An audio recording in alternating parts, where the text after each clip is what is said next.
Hello, everybody. If it's Wednesday, it's Warhammer, and that must mean it's time for another episode of Warhammer Weekly. Joining me, as always, it's my own little curseling, my own little brimstone horror. It's Tom. How you doing, Tom?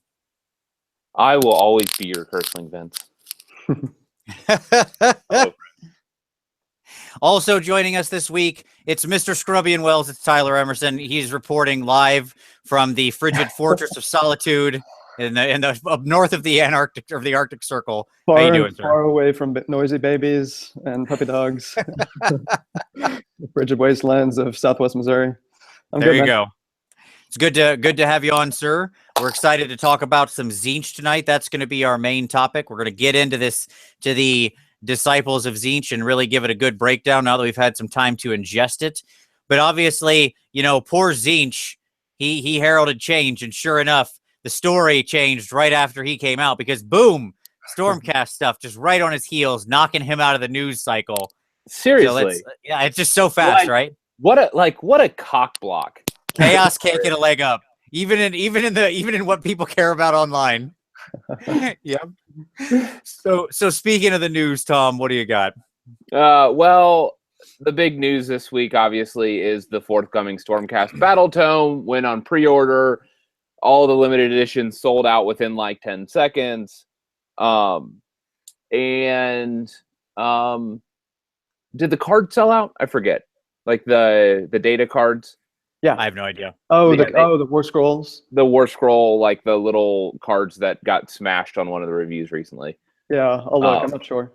I think those got those sold out as well. Just everything sold out. Just recently, just in the last day or so, we've had a bunch of leaks of some of the images of the forthcoming stuff. There's like new mount traits and prayers and items and banners and mount traits and commander traits and yeah. So that's happening. Looks like they sold out. Temporarily out of stock, US. This is the world we live in now. Sure. This chart. Look, there's so many things. What's funny is I was happy to see when I initially saw it, and Tom will tell you, I had a bit of trepidation because I saw like magical armor and standards and all this stuff, and I was like, do not want.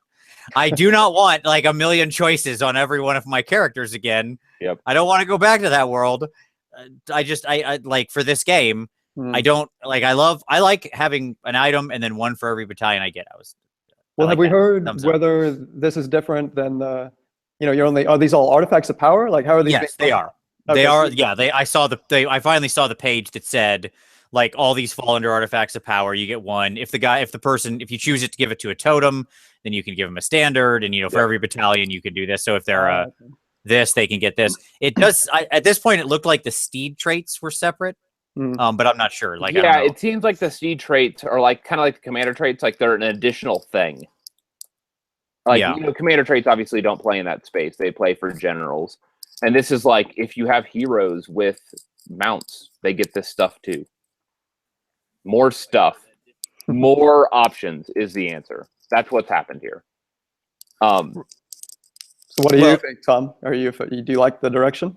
I would say this. Tzeentch definitely heralded change. Yeah. And that was a very literal flag, just like the end times is a very literal flag that GW gave us. I don't know. I would say overall I like options. Like I'm a min-maxer, so this kind of thing is just a playground for me. Like, oh, there's so much stuff to break. Like, oh boy, just so much discovery to be had. On one hand. On the other hand, it makes it really poo-poo for if you're not playing one of the new factions. Because I guess my Ragnarok's going to use Battle Brew. Like, like there's just no options there. And so I don't know. Yeah. I could maybe see a situation where they have some really strong options in General's Handbook version 2 for mixed Grand Alliance. Maybe create an incentive to look at that rather than just the single faction. Yeah, I don't know. I feel the tension because I play a lot of armies that just aren't updated and aren't being updated anytime soon. Like I'm playing Nurgle right now, and I can tell you Nurgle's not getting anything. And so, because we have to get through Tzeentch, and then on the other side of Tzeentch, we'll probably have Slaanesh, and then on the other side of Slaanesh, we might get Nurgle, or we may get the actual full refresh of Bloodbound, of Khorne, before we ever get back to Nurgle. And so I just, like, okay, I'm going to take the extra inspiring presence and +1 to hit order. Like, or -1 to hit in the first round of combat, which, I mean, are good, don't get me wrong, but it's just, like, I just feel that tension. Like, I don't have the flexibility of spellcasters. I don't have, so, like, I don't have any incentive to not run Sail every match. Because, like, if there was something pushing me into a mono faction, I would do it, but there's just not. So I don't know. So I'm mixed, and I feel the tension of those players who are not in the newest factions. So that's what I would say. That said, I like the toys. Like, the toys are a huge win. And I like, again, I like the discovery of those new things. And so that aspect of the game, I do indeed enjoy. Well, one of the things that I thought was really funny was one of the mount traits, just to talk about a hilarious mount trait that I saw in there. There was there's a mount trait for that when you roll a 6 to wound, your attack goes to a -3 rend. Okay. And I was like, man, that Lord on Dracoth's mount just got so much better. Like, he's already exploding on the damage die, and now he goes to like blah. He just murders something if you roll a 6 to wound. So bonuses to wound on Dracoth is pretty hot. That's all I'm saying. Yeah. So yeah. Have you guys looked at? I haven't looked at the details yet. I saw floating around on Twitter the Knight of Zeros. It was missing something from his war scroll. Yeah. And the battalion list was missing certain battalions. Yes. Yep. Warrior Brotherhood, Skyborn Slayers, into the Realm Gate, Defenders of the Realm Gate. It's interesting. Why are people surprised? Like, and this is what, like, I've been on all of the mediums, all of the social medias and boards, and talking about this. Like, this is not this. None of this change should be surprising. Like, this is part of updates. Like, this is what you. Like, this is going to sound terrible, and I don't mean to be negative when I say this. This is what you get. Like, this is part and parcel with like, you get updated balance points. Awesome. There's a snapshot in history, but the consequence of this is the things that are outside of that range of power arc are going to get shuffled off.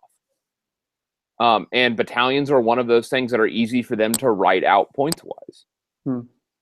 And so, especially if, like, people, like, some people have bought models for battalions, and that sucks. I'm sorry. And this is one of the things that I warned about. Like, people are going to, like, armies are not going to be the same amount of points on the other side of this General's Handbook. And if you've purchased a Beast Claw, or if you purchased a singular army, it's not going to work anymore on the other side of the General's Handbook. Something will have changed, and you will either need to buy more units. I want to put a pin on what you just said, because that's not true. It will work. Yeah. Okay. But, like, it's like you're not going to be at your old point values. And so either you need to add new units, or you need to take units away and put other stuff in. You need to be like our friend Relian.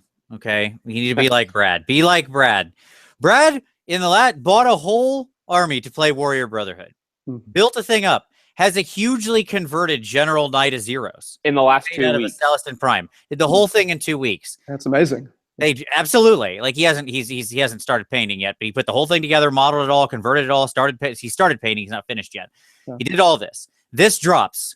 No more Warrior Brotherhood. Okay, Brad is faced with a choice, right? He can be like, man, I am sad, and I'm going to take my ball and go home. Or he can look through, see that he likes the Hammer Strike Brotherhood, and that he's basically got that, and it looks pretty bonkers, and go, cool, I'm buying him one more box of this new broken formation. Let's take it out. Right? And you just move. You just keep moving. Like, he found a new thing that he was close enough to. He needed very little change to his force for. He liked what it was doing still. It was right up his alley. Whammo. He's in the mix again. Right? So my point is that, like, yeah, your thing's going to change. I don't disagree. Sure. But, like, you shouldn't be married to one exact build of one exact army. Like, I would hope you collected an army and made an investment of several $100s for more than one formation and one exact point total. I would hope. Yeah, but for those that have bought lists, just understand that you're gonna have to buy more, or maybe not. I mean, or maybe if your stuff all gets more expensive, maybe you just get less. You don't have to buy anything else. So bright sides. You just get to play with less of your toys. Yeah, silver linings. That's right. Exactly. Well, I would imagine, I mean, specifically for Stormcast, like if you take Warrior Brotherhood, I would think that pretty much everything except, okay, maybe the Knight of Zeros, that might be the one exception, but everything else you're probably taking in that battalion, I doubt the points are going to change that much, if any. And it's still going to be useful in a lot of different battalions. I mean, you know, like Ben Curry's version of the Warrior Brotherhood, I'm not sure if that's the one that Brad was looking at. That's the one that if you take both of the 2 units of 10 paladins and make them both protectors, you can get an extra 3 prosecutors with javelins in there. So I don't know if they're putting up the points. Did you guys see if the points are going up for the javelins? I didn't. No, I don't believe that. I think the only points move were the Vexillor, the Azeros, and one other unit I cannot remember, but it's not flyers. I'm pretty sure the 2 flyers came down and the Vexillor came down. Okay. Yeah. So yeah, I would imagine like most of those units, if not, yeah, except for maybe the Knight of Zeros, are going to be pretty usable. And yeah, I mean, I think the bigger critique is simply that play style is going to shift to like Lightning Strike is going to be on a 3+, which moves it to like a less reliable deployment, which fundamentally changes the movement of the army. Sure. At the same time, though, now your entire army can do that anytime you want, right? Like, that's just your battle trait now. We should mention that like, all Stormcast now ambush, basically, if you want, right? Like, that's your... Right, but you risk not being able to bring them on the table when you need them. I understand. It's not an automatic thing. Yeah. It's not an automatic thing. But that being said, that hammer strike, dude, with the one with the paladins, it can teleport, like, because you can teleport to your prosecutors, to your flyers, you can show up, like, next to the bad guys with your paladins. Like, there's no 9-inch restriction. And this time it's clear. No argument over how close you need to be. It says you may show up, like, within an inch or whatever of your prosecutors. If there's no prosecutors, you got to be 9 inches away. Yeah. So, like, if those little birdmen are real dangerous because of what they herald in that formation. So there's just, I looked through it. I thought it all looked cool. And I was happy to see that they didn't go down the road of the only one thing I was scared of, which was suddenly having the Stormcast having like 52 magic items to put on all their people. They didn't go down that road. All the items I looked over all look cool. Some look neat. The steed traits are cool. That's fine. I like monster stuff. Yeah. I mean, okay. It all looked fine. Yep. It has begun. Yeah, sure. Judicators are also not battle line unless. Yeah, that was the other big change. Yeah, right. Yeah. So for anybody that was running mixed forces and using the Stormcast Judicators as their battle line, that's going to be painful because they have to find a new unit now. Yeah. On the bright side, if you're pure Stormcast, now you've got the little duders with their little guns. They can be battle line for you. Yeah, but you have to have an Aqualor, right, as your general. Is it both? I know you have to be Stormcast declared as your. I'm pretty sure you have to have your general too. Yeah. Gotcha. Okay, so that's dropping. It's coming. It's going to be awesome. Yay! Let's do this. By the way, real quick, I would say one more thing, just to hit on a comment you made before. Not distinctly relevant to Stormcast, but the Stormcast book is clearly this associated release. I think the primary thrust of this is to update the Stormcast and to bring them into the new battle tome. Thing, right?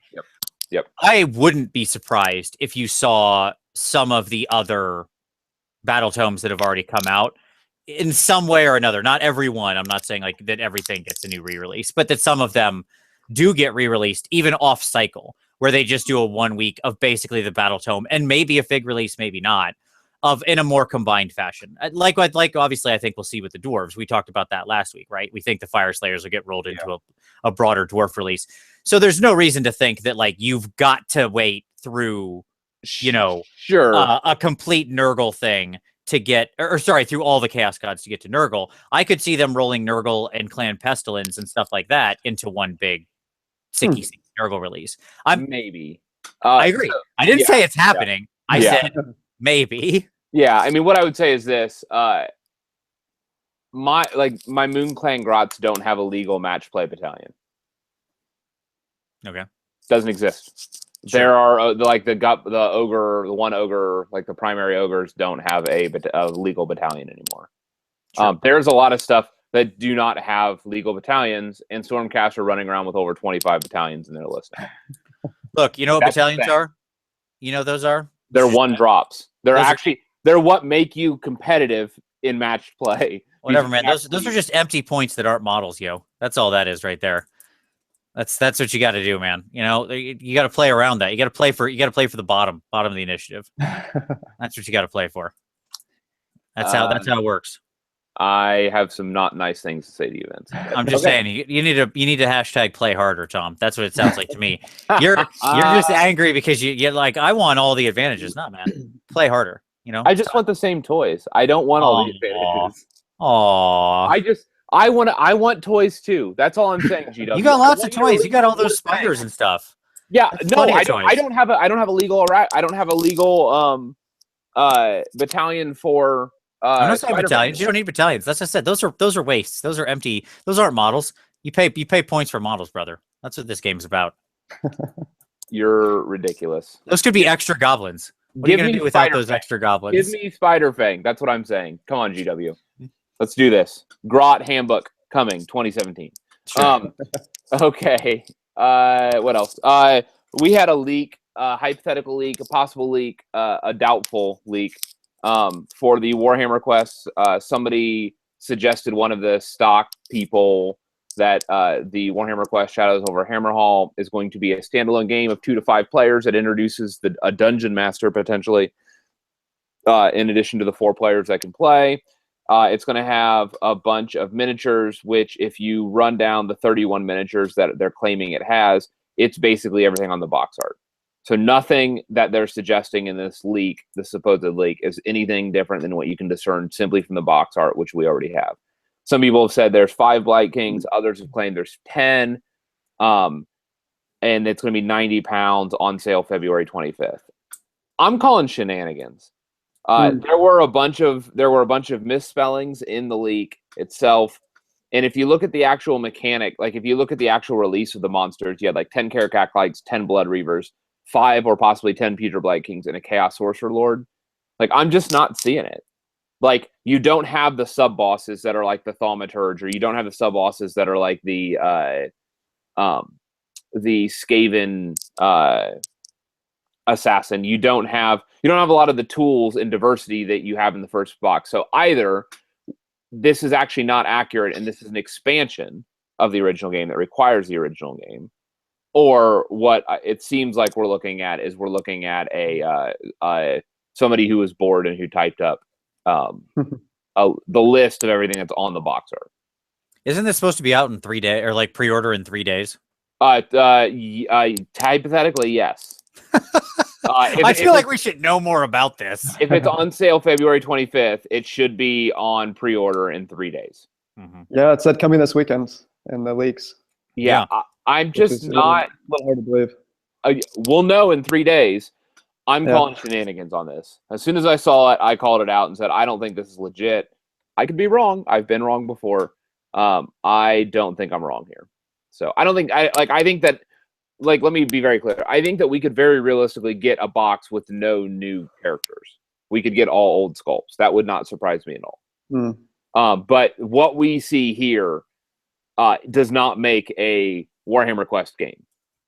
And what I mean by that is, like, this is a list of miniatures for somebody who has not actually played Warhammer Quest. And don't understand how, like, the storylines and how the quest actually interact with, like, the actual, like, suite of models that you have. Yeah, I can see that. Yeah, it's a little odd, the combination of models that they're putting forward as the opposition for your heroes. Right, and those are just sprues. Like, what they did was they're like, okay, Blight Kings come in 5s, so they'll probably throw in a sprue Blight Kings. Blood Reavers come in 10, so they'll probably throw in a sprue Blood Reavers. Karakaklites, you can get all of it in 10, probably get a sprue of those. Like, it seems like a guesswork, and so I'm calling shenanigans on it. Okay, so anyways... it's worth mentioning because it's out there floating around the interwebs, but I'm not sold on it. And then finally, the rumor engine. Vince, you have that image? I do, as a matter of fact. Absolutely. Let's take a look. There we go. I wanted to start here, by the way. This was one of the leaks that came out of the heavy metal section. Take a look at this guy right here, the Vanguard Palador. Doesn't that guy look cool? Oh, wow. Like that guy charging with his helmetless head or whatever. Oh, that's gorgeous. Absolutely. I just thought that guy looked pretty sweet. This is the one that stuck out to me. I thought that guy looked really great. Really ace paint job on that too, like the stripes and stuff. But yeah, there's the size of your birds put against a normal model. Thought that was nice. And then you can see the Aqualore without a helm up here in the corner. Did you guys see the paint job on the Aqualore and the latest White Dwarf? And like a blue, green paint job. I think I love that paint job. I thought it really did the model good. Yeah, I agree. Like I think this is a really great model. Like the actual leader. These main guys I think are good. Like this one I particularly like, but they're they're good. I'm not like head over heels with them.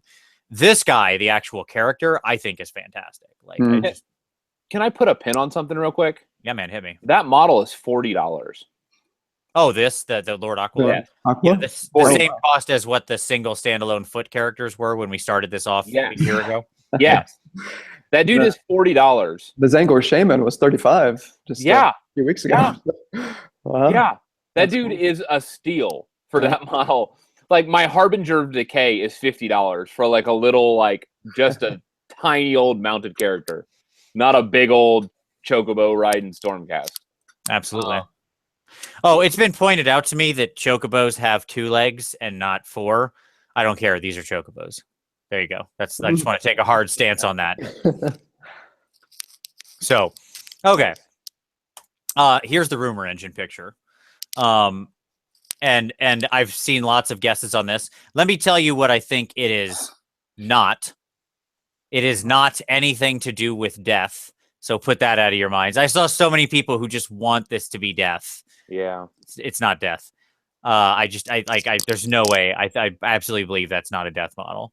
My particular feeling is it's terrain. And the reason I think that it's a terrain piece is because it looks like it's made out or a base, a new basing kit. Plastic.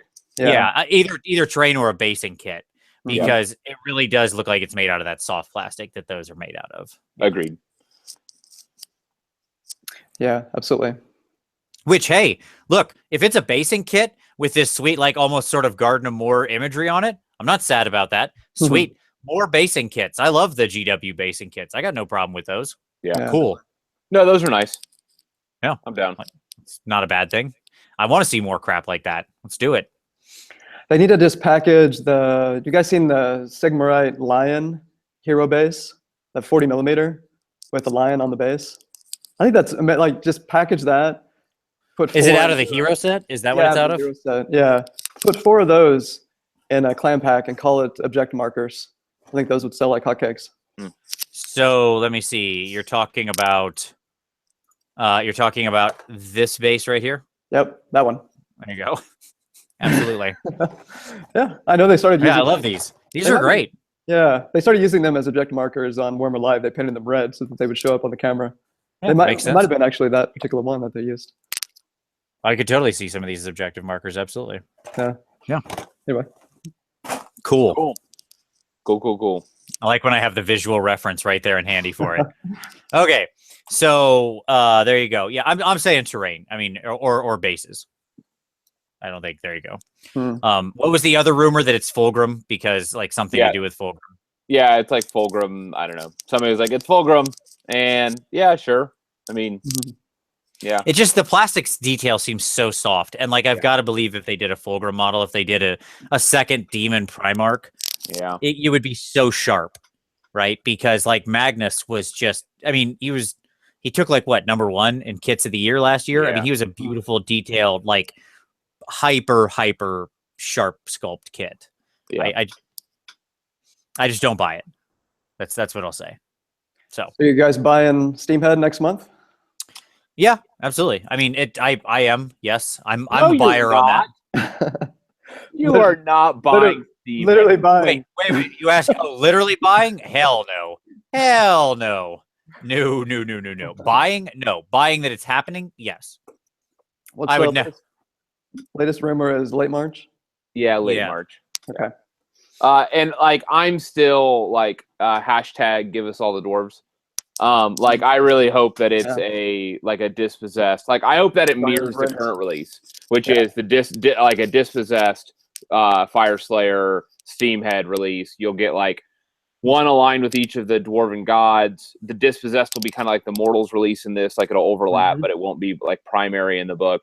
The Arcanite will be equivalent of the Steamhead, which will be the new faction, and then demons will get like demons is the equivalent of the Fire Slayers, which would get like a getting started repack with a bunch of battalions and stuff like that included. Hashtag getting started Fire Slayers. Here it comes. Yeah,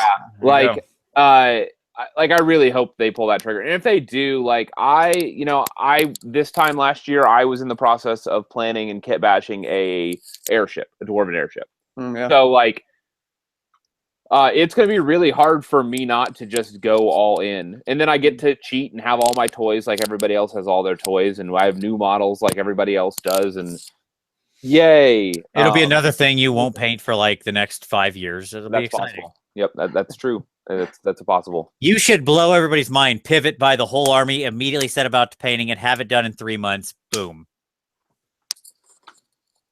That's what I did when I did the Budget of Sigmar. Like I painted like 150 models in like 3 months. You did. You did a lot of dwarves, and you did a huge dwarf army in 6 months. There you go. Yeah, like 240 models or something ridiculous.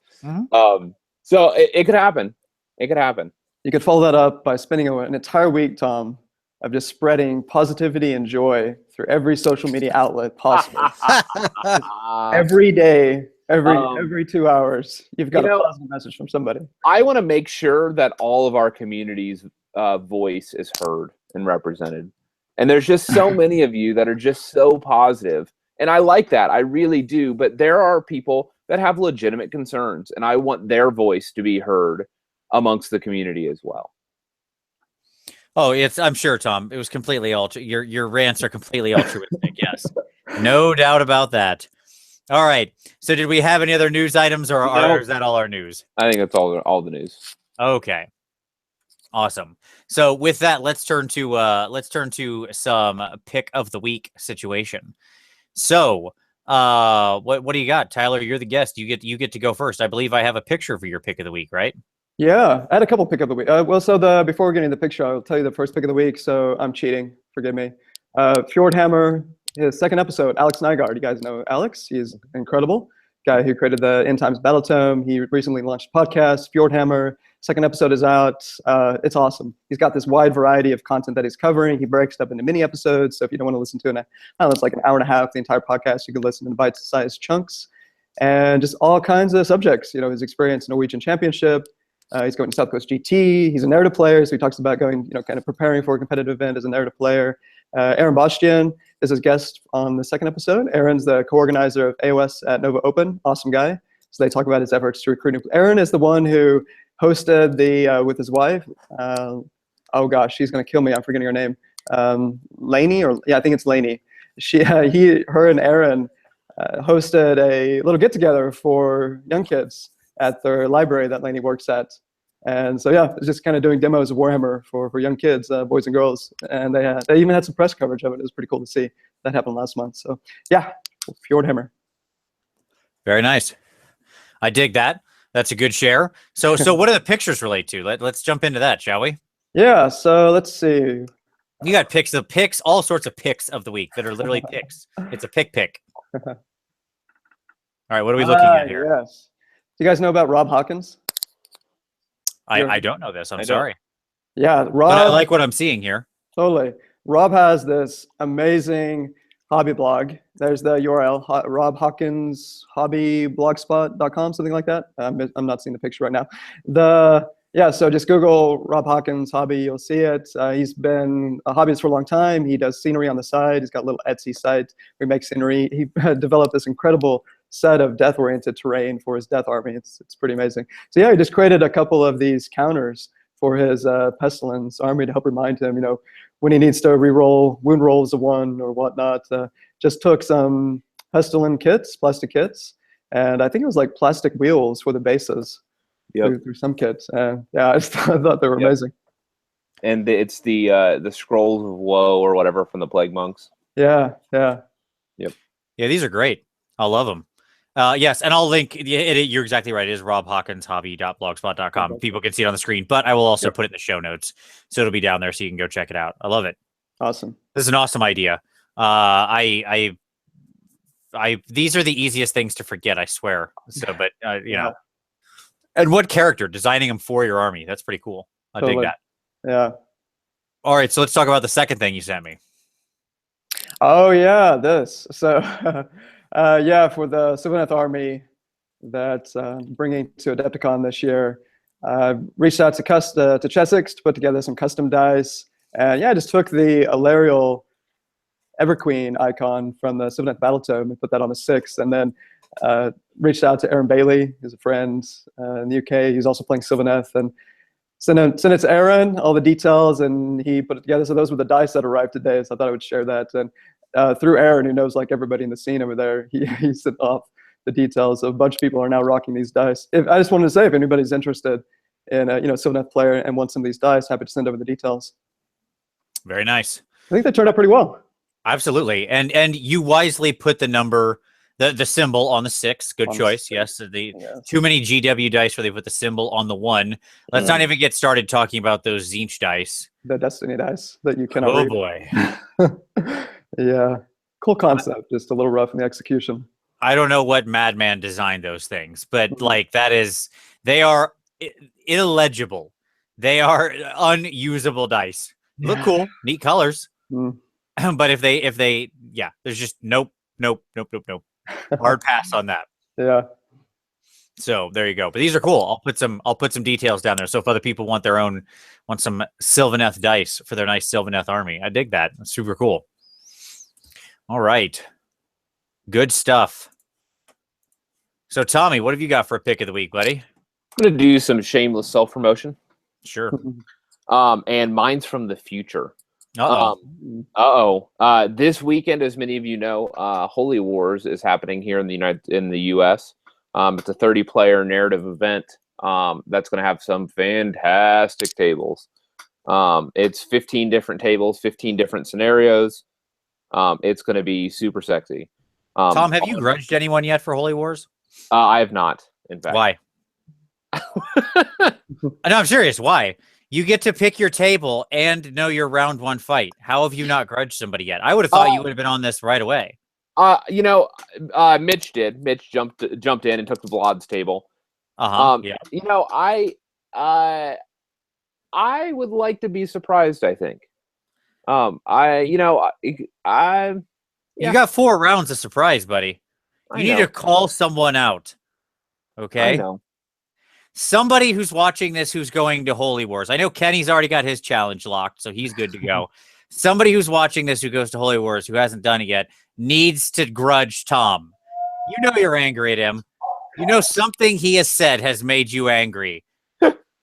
Grudge him. Then he'll have to accept, because you can't turn down a challenge. That's all I'm saying. Right, yeah. So make it happen, folks. I'm putting the call out. Somebody grudge Tom. Get him off his lazy butt. Okay. Well, anyways, Holy Wars is coming this week. And I will, on Friday, on my TGA blog, I will have all of the tables up, images of all the tables. And I will have, and so this weekend I'll have images of all the tables. I'm going to put images of all of the armies up as soon as they're displayed on Saturday. And so I'm going to have some rolling coverage this weekend of the events of Holy Wars on my TGA blog. In addition to that, I'll have my army up. I don't have it fully ready yet. I'm still I'm in the tournament crunch right now, still detailing models, but they will certainly be ready for this weekend. They have to be. So all that will be up on my TGA blog. And so I wanted to let folks know about that. The Beasts of War, I believe, are also covering this event. And so they will also have some live coverage and interviews as well. So I want to give a shout out to them. Yeah, absolutely. Very nice. They've done some excellent coverage last year. Yep. I think they were at Holy Havoc too. Yeah, they were. Eric and who else? So Eric and Davey and somebody. Kenny as well. Kenny, yeah. Kenny had an interview there. Yep. Nice. So the Kenny has already called you out, by the way, to play Friday night, Tom. I just want you to know. Yes, Kenny and I are playing on Friday night, but that's not a grudge. That's not part of the grudge. Says you.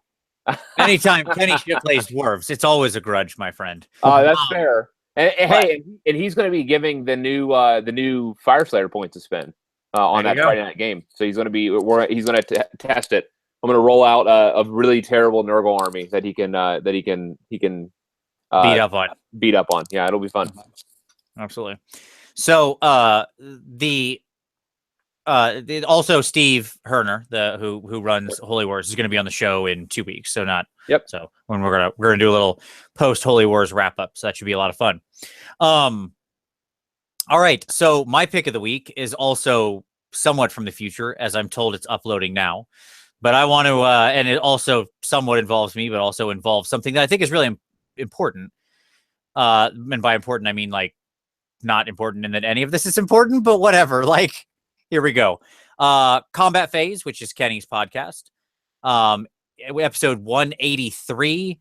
The minor reason I'm pimping it is because Kenny and I'm interviewed me about some hobby related stuff. So I kind of go through my philosophy on hobby and some hobby cheating and give some advice and tips and stuff like that. That's not why you should listen to it. Okay. You should absolutely download it and listen to it. And frankly, you can skip my section. That's fine. The reason that I think you should check it out is because they're interviewing the author of City of Secrets. And City of Secrets is really, one of the first books. So something that came up on like the Andy and Rem show this week, and something I hear a lot is I want to know more about the world at a detail level, like the non just Stormcast teleporting in and smashing people with lightning hammers type of the world. Like, what do these cities look like and what do people's lives look like? We've been talking about that since the beginning. Yep. City of Secrets is the book that does that. Okay. It does have that level of detail. It introduces lots of really interesting characters, and it gives you that very much more ground level, day-to-day kind of feeling of the world. And so if you haven't read City of Secrets, you can check it out. And Kenny, you should check out episode 183 because you can get the author's point of view and get some background stories, I'm sure, on the writing of the book and what he knows and doesn't know and what he can and can't share. So it should be some really, really interesting behind the scenes stuff, and hopefully more insight into that thing that everybody says they want.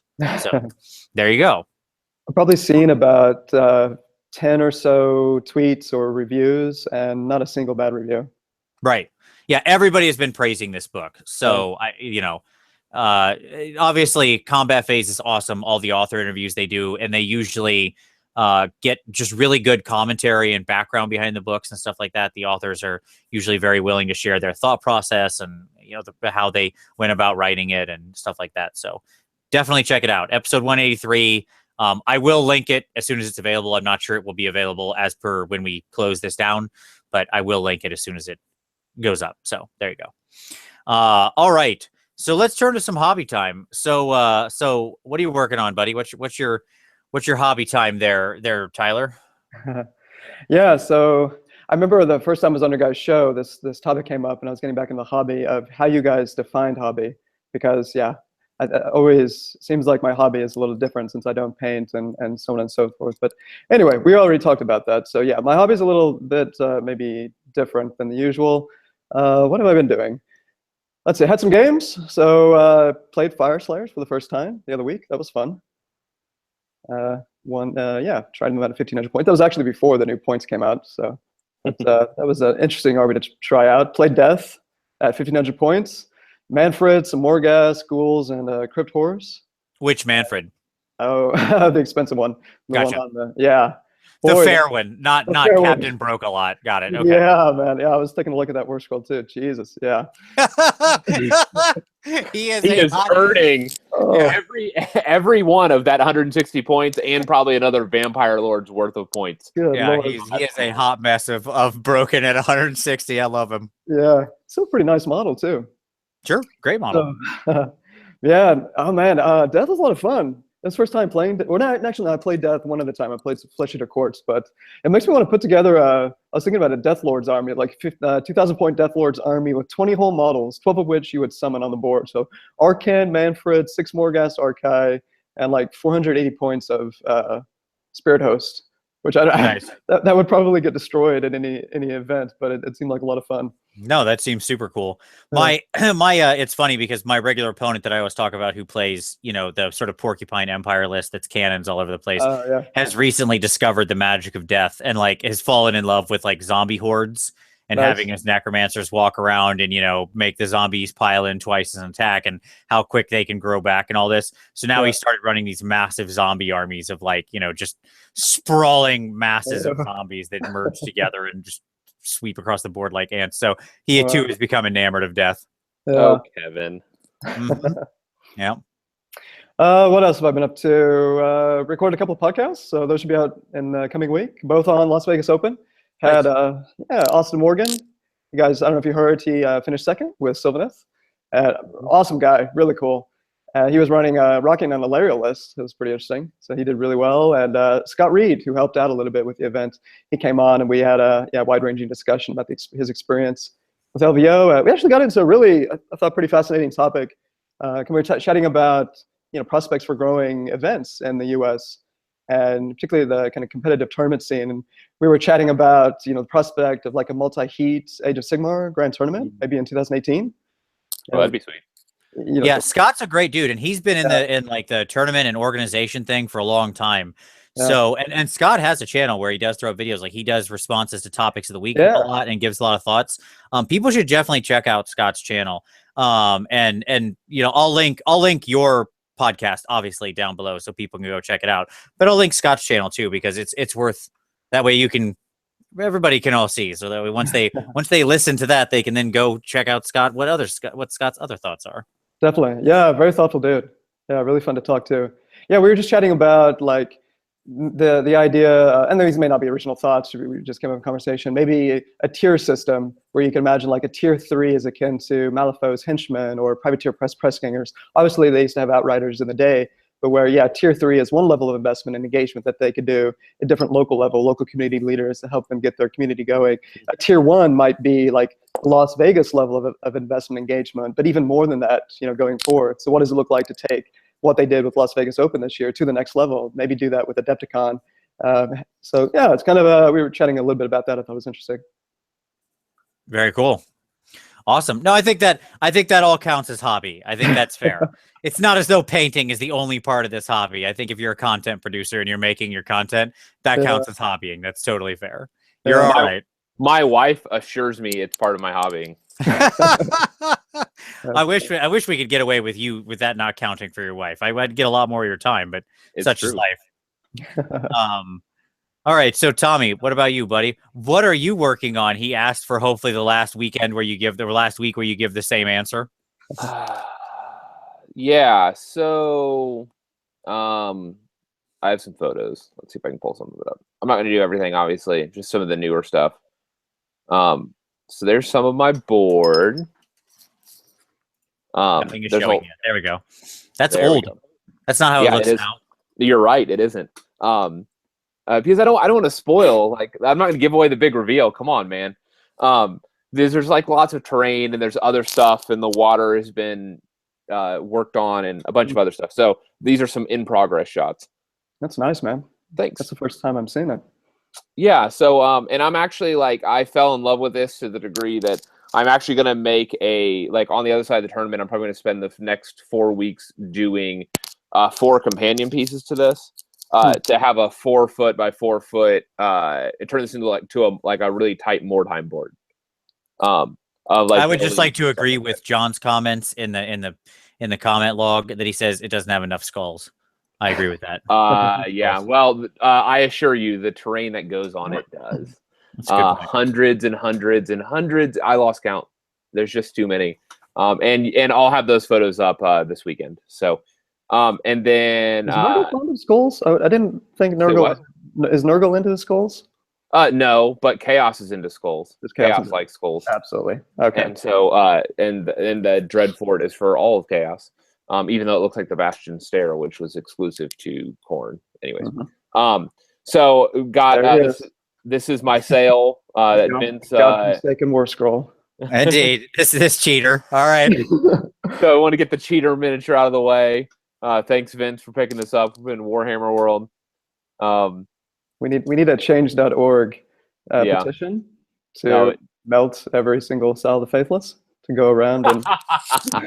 well, I'm pretty sure that the GHB2 points are going to do that for me when those drop. So here is my Be'lakor. He came out pretty nice. Oh, nice. Cool sword. Thanks. Sweet. He still looks pretty good. I wasn't sure where to go with him. I was really like, Vince can attest to this. I was very disappointed with my Be'lakor before I added the light effects. I was like, son of a, like, I hate it. I hate this model, and I was talking about. I was like, none of it pops. Well, he's still he's a fine cast model, right? No, this is metal. Like, this is all metal, baby. Oh, okay. Like that whole thing is that is 3 pounds of miniature I'm holding right there. Sure. Yeah. So, anyways, and so like I added the lightning and the light effects, and it ended up popping pretty well. Here's my Plague Claw. It's funny because it's actually like even more poppy than what the light says here, like the light shows here. Like my overhead light is blowing out the contrast on that on the goop, but it's actually there's a lot more darks and lights in that. So my Plague Claw came out pretty nice. I haven't being manned by Plague Bearers, which I was pretty happy about. And then here's my Sorcerer, my mounted Sorcerer. Ooh, he's cool. Nice. Is that a conversion? Yeah, it is. It's just a chaos. It's one of the Chaos Knight horses with the Sorcerer from on Manticore, and then it's the magic, and then the magic is from the Ethrak who rides on the Glotkin. And so I picked up an extra Ethrak a while ago, so I went in and carved out the magic out of his hand and put it in the upturned hand of the Sorcerer. Damn, he's looking good. Thanks. So that and like this is one angle. He actually like his cloak billows out behind him, and the horse is in like a dead sprint. So it actually ends up looking pretty nice. So, and here's my hobby area. Here's the rest of the hobby area, as just shit is everywhere right now. Like I am, but everything's gonna be done. It has to be packed up for Friday for the drive out to Holy Wars. So we'll see. This is happening.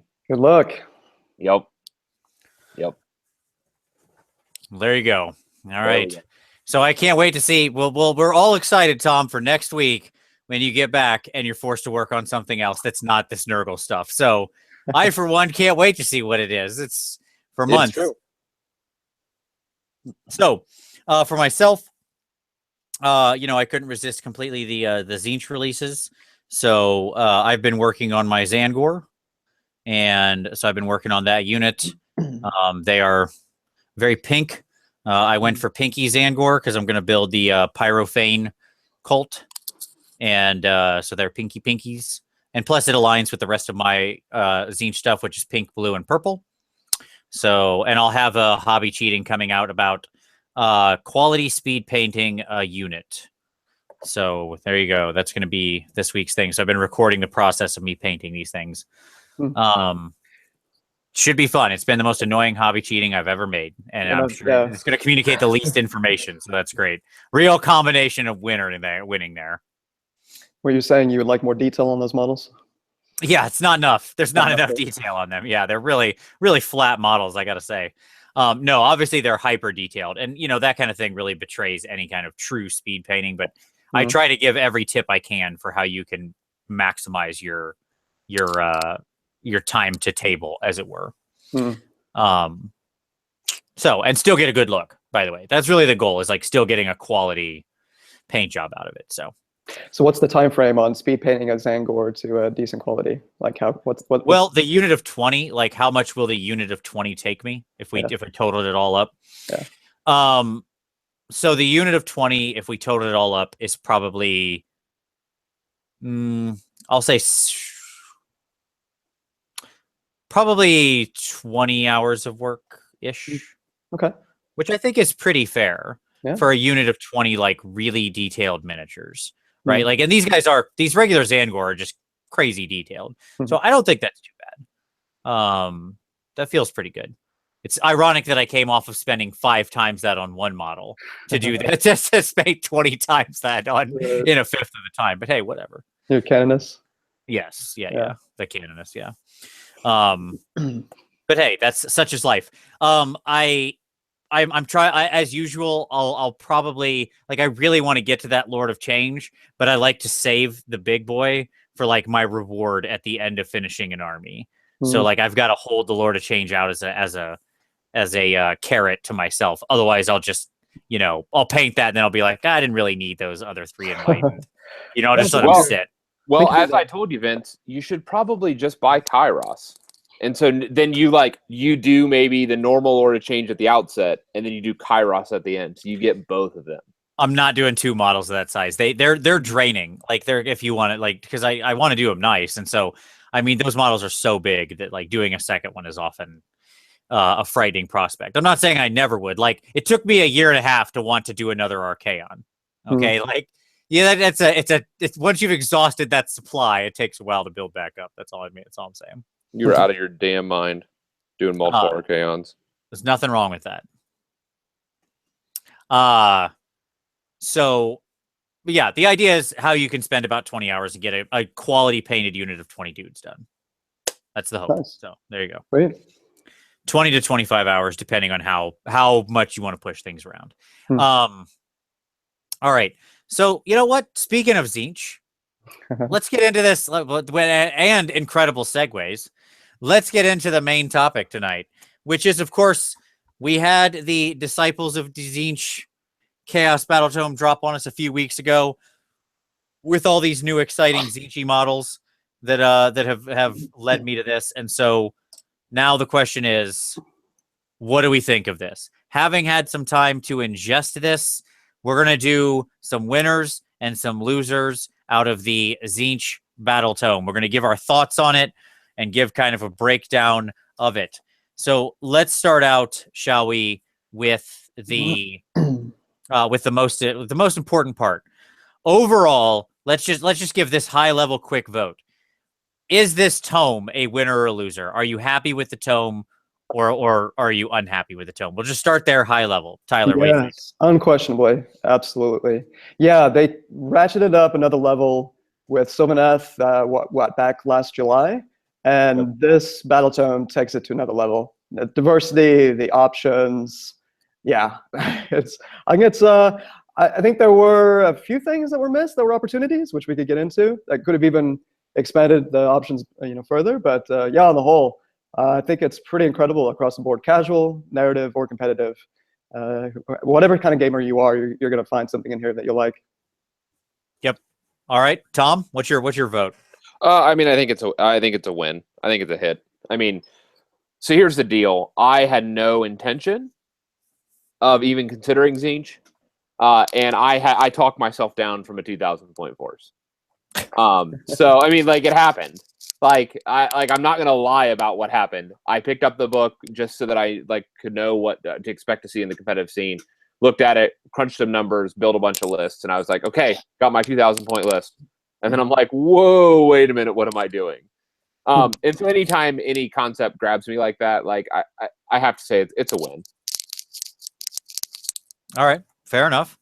I would also agree with that. I think this is a fantastic tome. There's so many things I love about it, like literally all throughout it, from very simple, silly things like the story and the art in it are all pretty good. I love they use a lot of this style of stuff, which I think is really cool. I think Kevin Chin did that, if I'm remembering correctly. The guy who did the Grimnir. Oh, really? Yeah, I think so. Nice. Yeah, I love it. And they continue that throughout. There's a couple, they have the more classic style of art, right? Which is like this stuff that we've become used to. But at the same time, then they also have pieces like this, right? Which are clearly much more, very, very much more distinct. So my point being is that I love all of that. Where's it at? I'm trying to flip to it real quick. Their paint schemes and color recommendations, I thought was all a neat section. I love that we get the where are they at? Here we go. The Path of Glory stuff or whatever, right? Yep. Which is all great. Path to Glory. Sorry, you get your new Path to Glory warband specifically for Tzeentch. Great. And then obviously when we get into the actual stuff, and we're going to talk about this in more detail, battalions, the formations, the lores, the magic items, all that kind of stuff, I felt was compelling and appropriate. I like the way that they sort of divided it out between the Arcanites and the mortals, and then the demons, making them feel different in those subtle ways. But sort of making you feel like you got something special for each of those. Obviously, my traditional heart has been with the mortals of Tzeentch. I've never really liked the demons of Tzeentch very much. I've always found them to be just like a weird wet mass, like an indistinct mass. Melted wax. Yeah, just like a bunch of melted wax, except for the screamers, who have always been awesome. But you couldn't do a whole army of just screamers. But I would. I love those stupid manta rays. But nonetheless, I still found lots of things compelling in here. And obviously, I thought all the new units were really, at the very least, interesting. Right? Yeah. Even if I didn't find them 100% compelling or think they were the best, I did enjoy them, and I thought, I could see them in an army, like in some force. Yeah. Maybe not all of them being the most competitive, but I wouldn't want a book of choices that was all like hard knuckled, the most competitive stuff. Right. That might be a bit broken. One thing I thought was maybe a missed opportunity. So they took out they had narrative that went along with battle plans, a little bit of story, or two. How many battle plans? They got 1, 2. Yeah, they got 2 battle plans. I know they had 2. Maybe they had 3 in some of the past battle tomes. But yeah, they took that out. I would have loved to have seen that stayed in there. I thought that was, for the most part, I really liked that piece. But yeah, that was the only thing that really stood out to me. That was, maybe would have been nice to have in there. Yeah, I could see that. Absolutely. I think in general, I love more battle plans, more scenarios, right? In general. I just feel like it's never a bad thing to be present, just because it's more ways to play that are more interesting. So why not? So agreed. I can feel that. I'm down with that. All right. So let's get into some nitty gritty, shall we? And let's talk about some winners and losers. And let's start out with the heads of the snake here. Okay. So let's talk about some heroes, some characters, things like that. What we think are the, sort of the winners and losers of them, and what we think are some of the strengths and weaknesses. Obviously, we've got, and this actually does have quite a few, whatever we want to call them, characters, heroes, leaders, right? There's quite a lot in here. A lot. A lot. Yeah. And yet, like a Stormcast level, number of heroes to unit ratio. Right. Just a quick rundown. The Lord of Change, Kairos, the Herald on Normal Chariot, the Herald on Disc, the Changeling, the regular Herald, the Blue Scribes, right? Let me keep going here because now I'm in the normal demon stuff. The Zangor Shaman, the Gaunt Summoner, the Curse Link, the Magister, the Thaumaturge, the Fate Master. Did I get them all? I think I got them all. I think so. Yeah. Sounds like it. Yeah. That's a lot.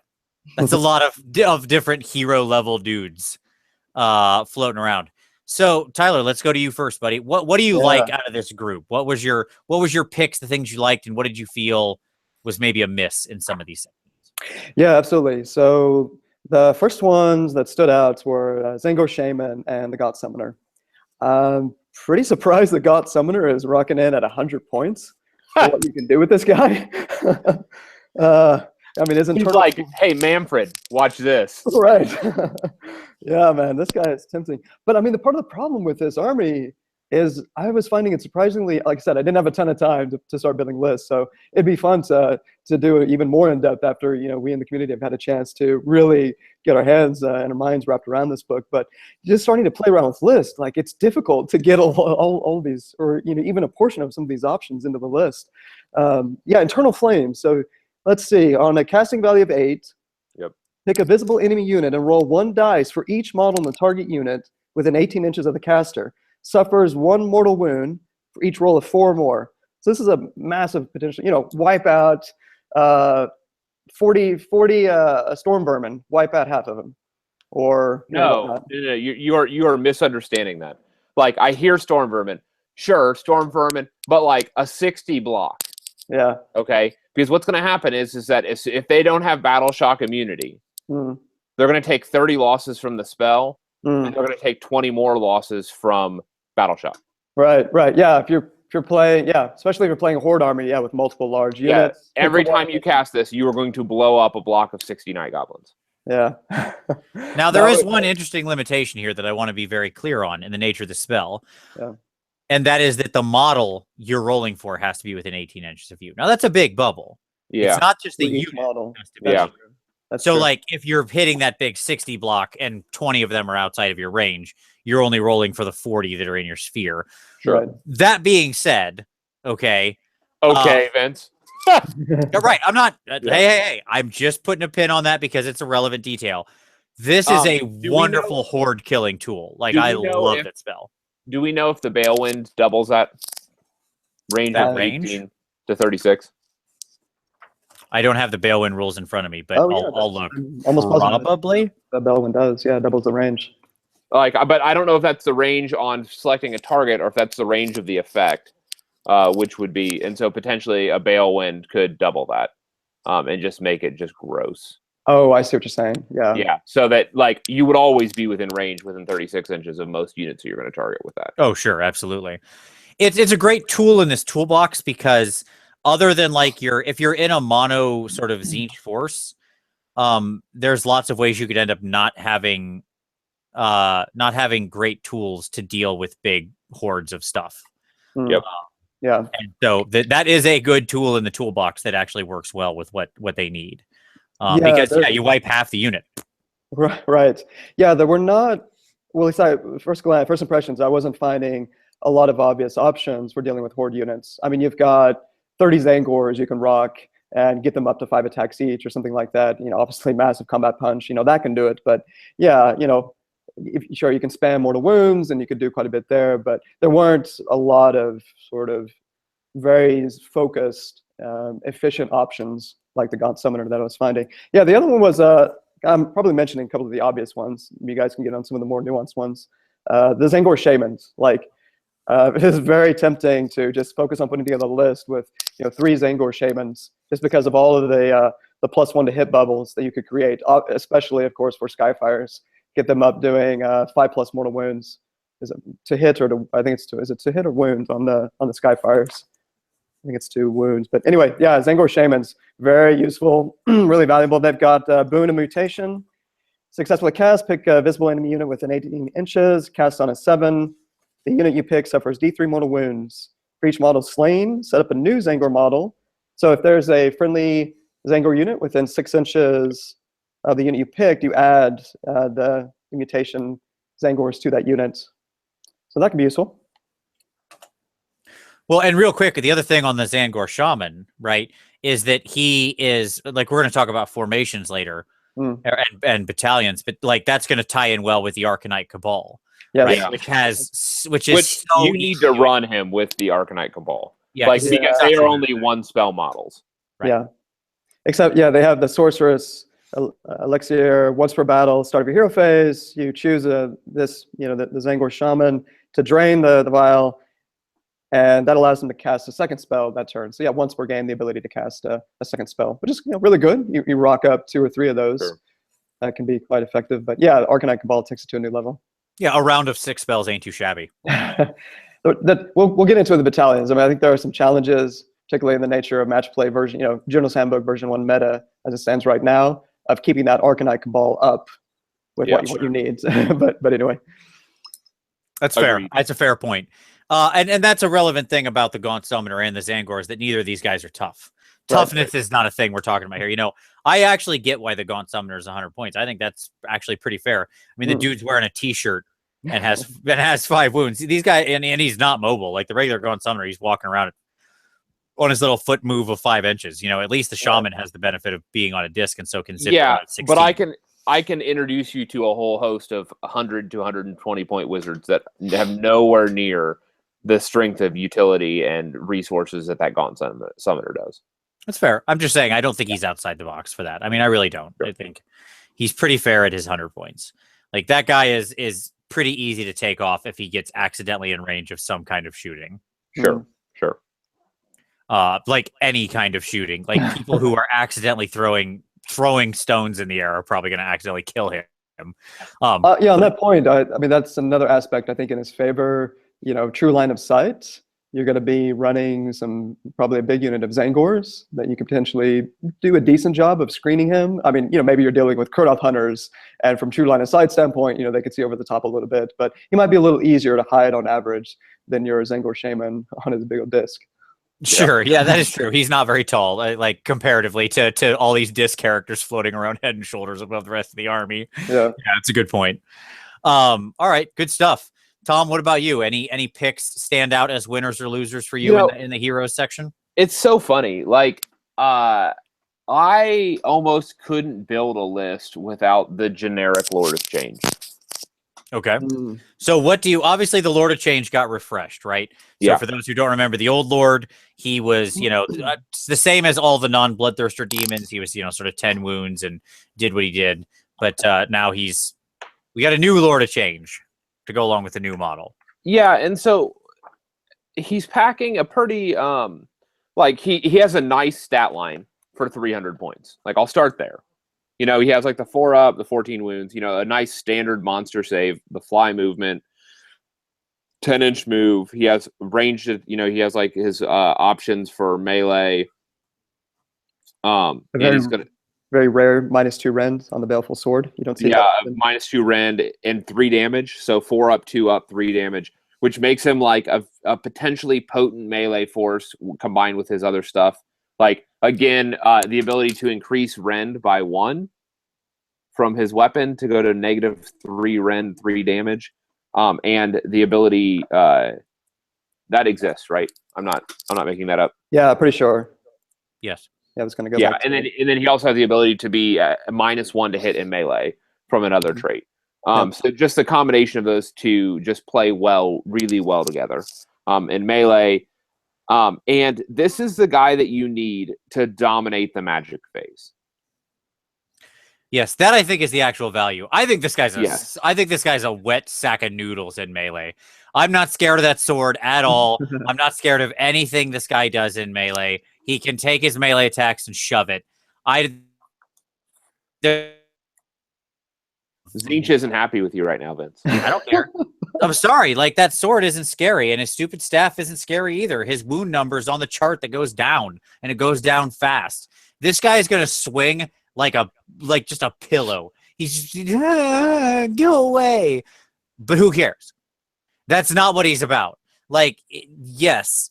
I mean, whatever. Okay. Again, I said he has a nice stat line. But that's not his selling point. Agreed. It's his domination in the magic phase. Which the fact that he's going to match the highest dice on his roll, which is going to put him most of the time at an 8+ on casting. We need to really take that to what that means. Yeah. Right? So when you roll your 2 dice to cast, you take the lower die and set it to the higher die value. Right? Yeah. Mm-hmm. Okay. So if you roll a 6 on either dice, you have a 12 casting. Yeah, you box eat it, sure. But more importantly, if either of the die, like your sort of clutch spells, how many times have you failed a Mystic Shield in the game? Yeah. Like a lot. A lot. And that's on a stupid 6. Okay? Yeah. This guy with no other, and we can talk about all the other things you could do that'll actually give him bonus casting and can push this number up. But let's just talk about the raw roll. That means that you have to roll a pair of 2s or a 2 and a 1 to not get that 6. Right? There's a much smaller subset of results where you don't nail those basic spells. And now Destiny dice would apply to this, yeah? So yes. And so you could pull, like, if you need that 8 casting. Yeah. Right. But you have to say four. You have to say you're using it before you roll. Sure. Okay. Yeah, I understand. Yeah. But yes. And then on top of that, he's because he's going to be my general in most cases. Mm-hmm. We'll get to this probably later. Because he's going to be my general in almost every instance, what ends up happening is I'm probably going to end up most of the time giving him a 27-inch dispel range. Now that's a command trait, I believe. Yeah, it's a command trait. And so he would dominate the magic phase because he's going to reach out and dispel any other magical threats on the table, and he has a chance of stealing their spells when he unbinds. On a 4-up, basically. All he has to do on 2 dice is roll 1 4 or higher, and he's going to steal whatever spell he dispels. Right, because his command ability is a blanket +1 to Tzeentch demon wizards, right? Himself included. Yes. So he's going to give that to all the other Tzeentch demon needs wizards. A 9. Right. And he needs a 9 to... But he gets to do the dice shifting trick on unbinds as well as casts, and every time he gets a 9 on an unbind, he knows the spell. Yeah. And so he just needs a 4 that'll go to an 8 with the +1 goes to a 9. And then he has a good spell. Infernal Gateway is going to do some damage against the target. Yeah, I mean, and that, by the way, that command ability is going to reach out, and most of your Arcanite wizards are on discs, and all of those that are on discs have the demon keyword. Yep. Suddenly, his command ability affects all of them. Yep. And so, like, again, whether I was building an Arcanite force, a demon force, it didn't matter. This dude was in that list most of the time as my general. So to push back on that a little bit, I mean, so I've been running into a lot of Sylvaneth players. We've been running into this problem with Sylvaneth lists. So 2,000 point list.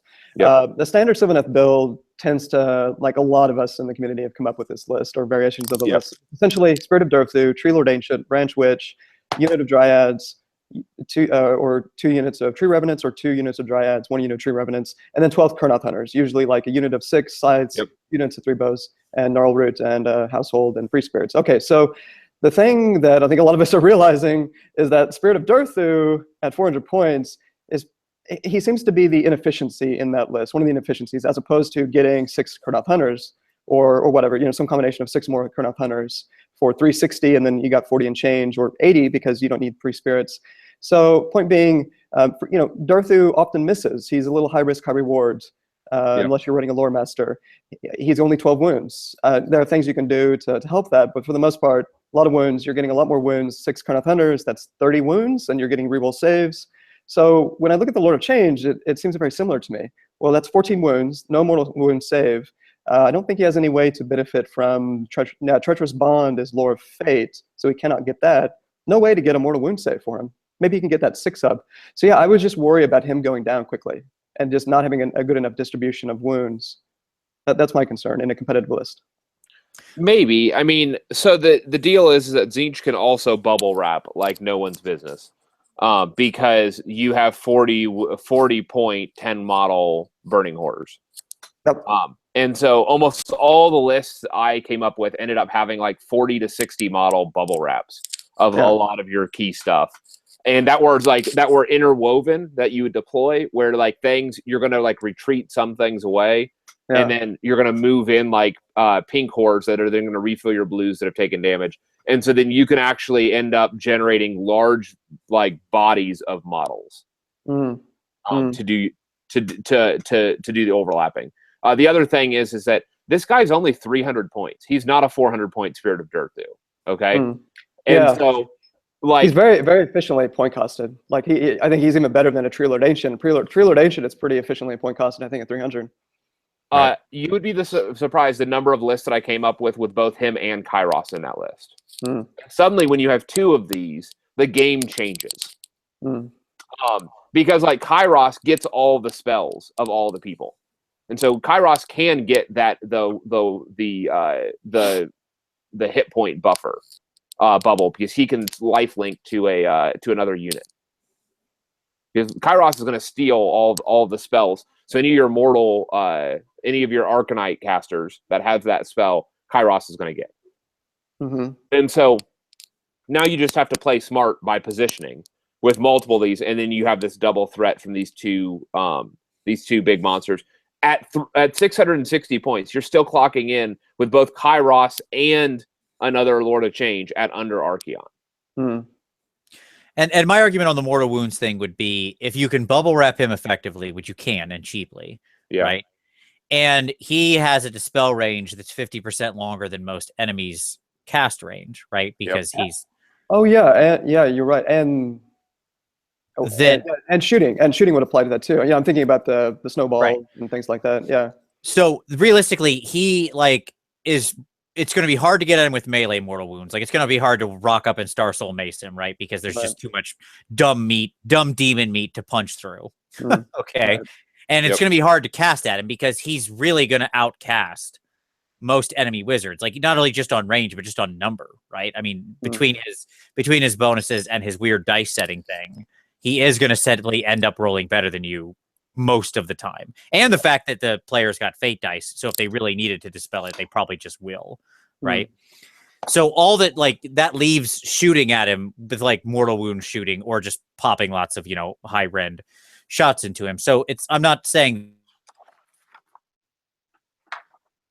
at the very minimum, he's probably going to be walking around at like a 3-up save all the time, because he's probably, if he's that critical, he's going to be Mystic Shielded. He's a double caster. There's going to be tons of casters in this list. Somebody's got a Mystic Shield for him, right? If he's going to get targeted in that way, Right. So while that's far from invulnerable, it's not terrible. It's enough. Right? Yeah. And like, what kind of damage is he going to do in that time when he's around? Because he does crap out a lot of mortal wounds. Right. You know what I mean? Yeah. And you're probably going to have a Zangor horde or 2 or 3. You're going to have a bunch of Zangors around him as well, crapping out mortal wounds, because you have a bunch of wizards. And, so like, this is just like the snowball of more, like, he's a threat, but there are also other very real threats, like Skyfires and things like that are going to have a higher target priority, arguably. Especially if you make him inconvenient to get to. And he has a fly move, so he can move across screening units with no problem. Like, that's one of the challenges of like Nurgle with like Glotkin or stuff like that, is that board position is really important, because you don't have fly to get over those units. And so like board position is really important. Where with this, you're just going to hop on the other side of a screen if anybody pops in next to you. And then they have to figure out a way to pursue you in the middle of a bunch of stupid melty wax demons. It's going to be messy. And let me just say, I think he is so efficiently costed that I've kicked around.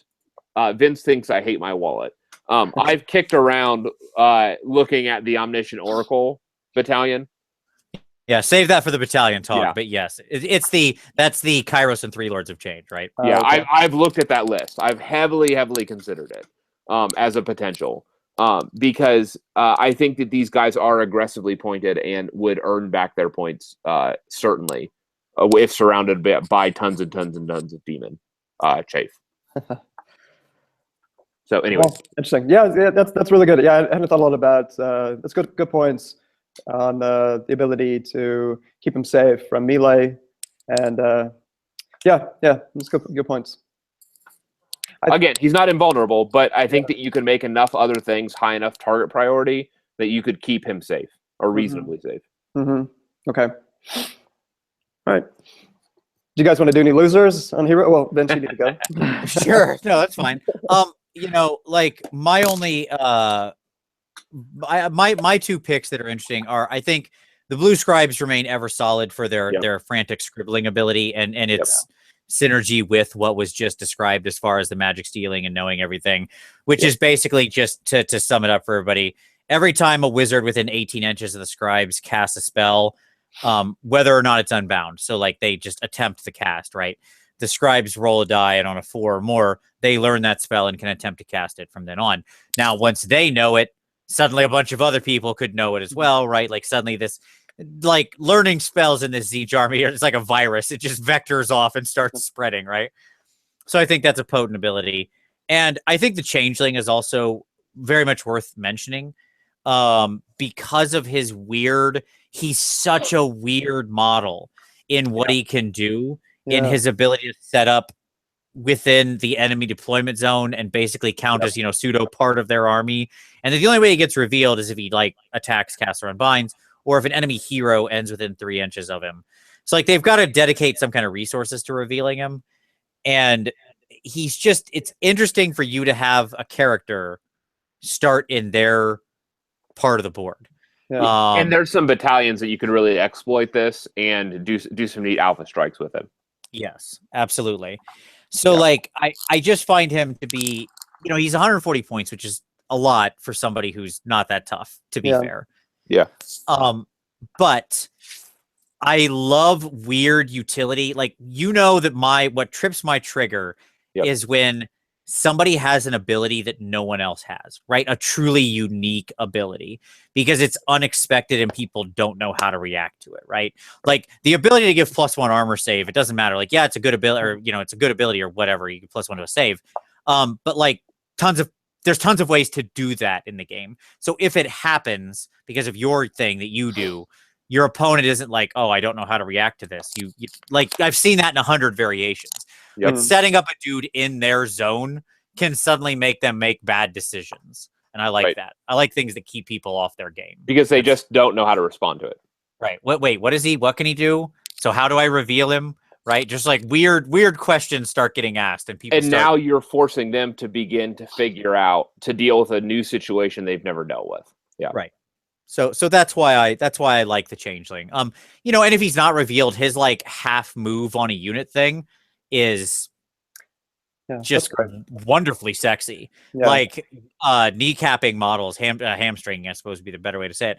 Hamstringing models is absolutely wonderful. And being able to take a fairly mobile unit and cut them way down, I love everything about that. So yeah. Mobility is king in match play. Mobility is king. Yes, absolutely. We all know that move is where it's at. So any ability to screw with movement, I support. So you said a keyword you said was utility. When I look at this guy, I have a hard time not thinking of him as a utility piece. I think it'd be fantastic for a sideboard. But if I'm having to rock up with a 2,000 point set list, I don't know. I would struggle to put him in that list. So, Tyler, an example of this would be the change host. And this is what I was alluding to. The change host, he can be included in the change host. And the change host allows you to teleport 2 units. So swap spots. Oh, is this the one? Yeah, and you can do it more.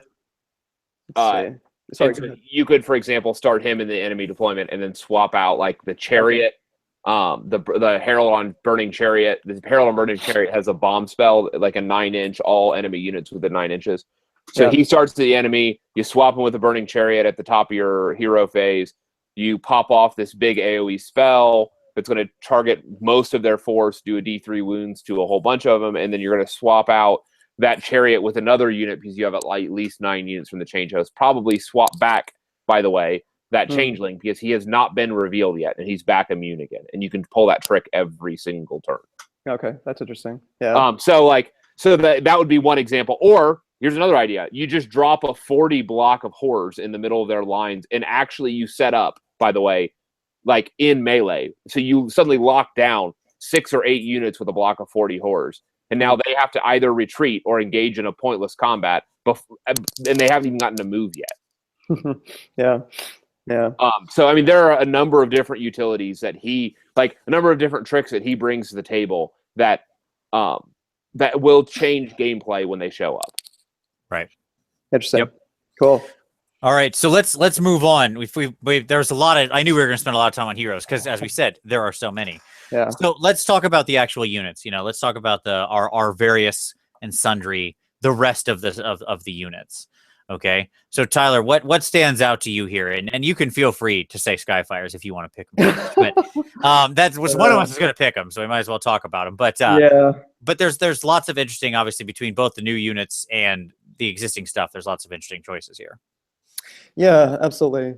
So, well, on the losers, I mean, the only 2 real losers were the heroes that stood out to me: the Magister and the Magister. I would say that was the one that really stood out to me as not being that interesting.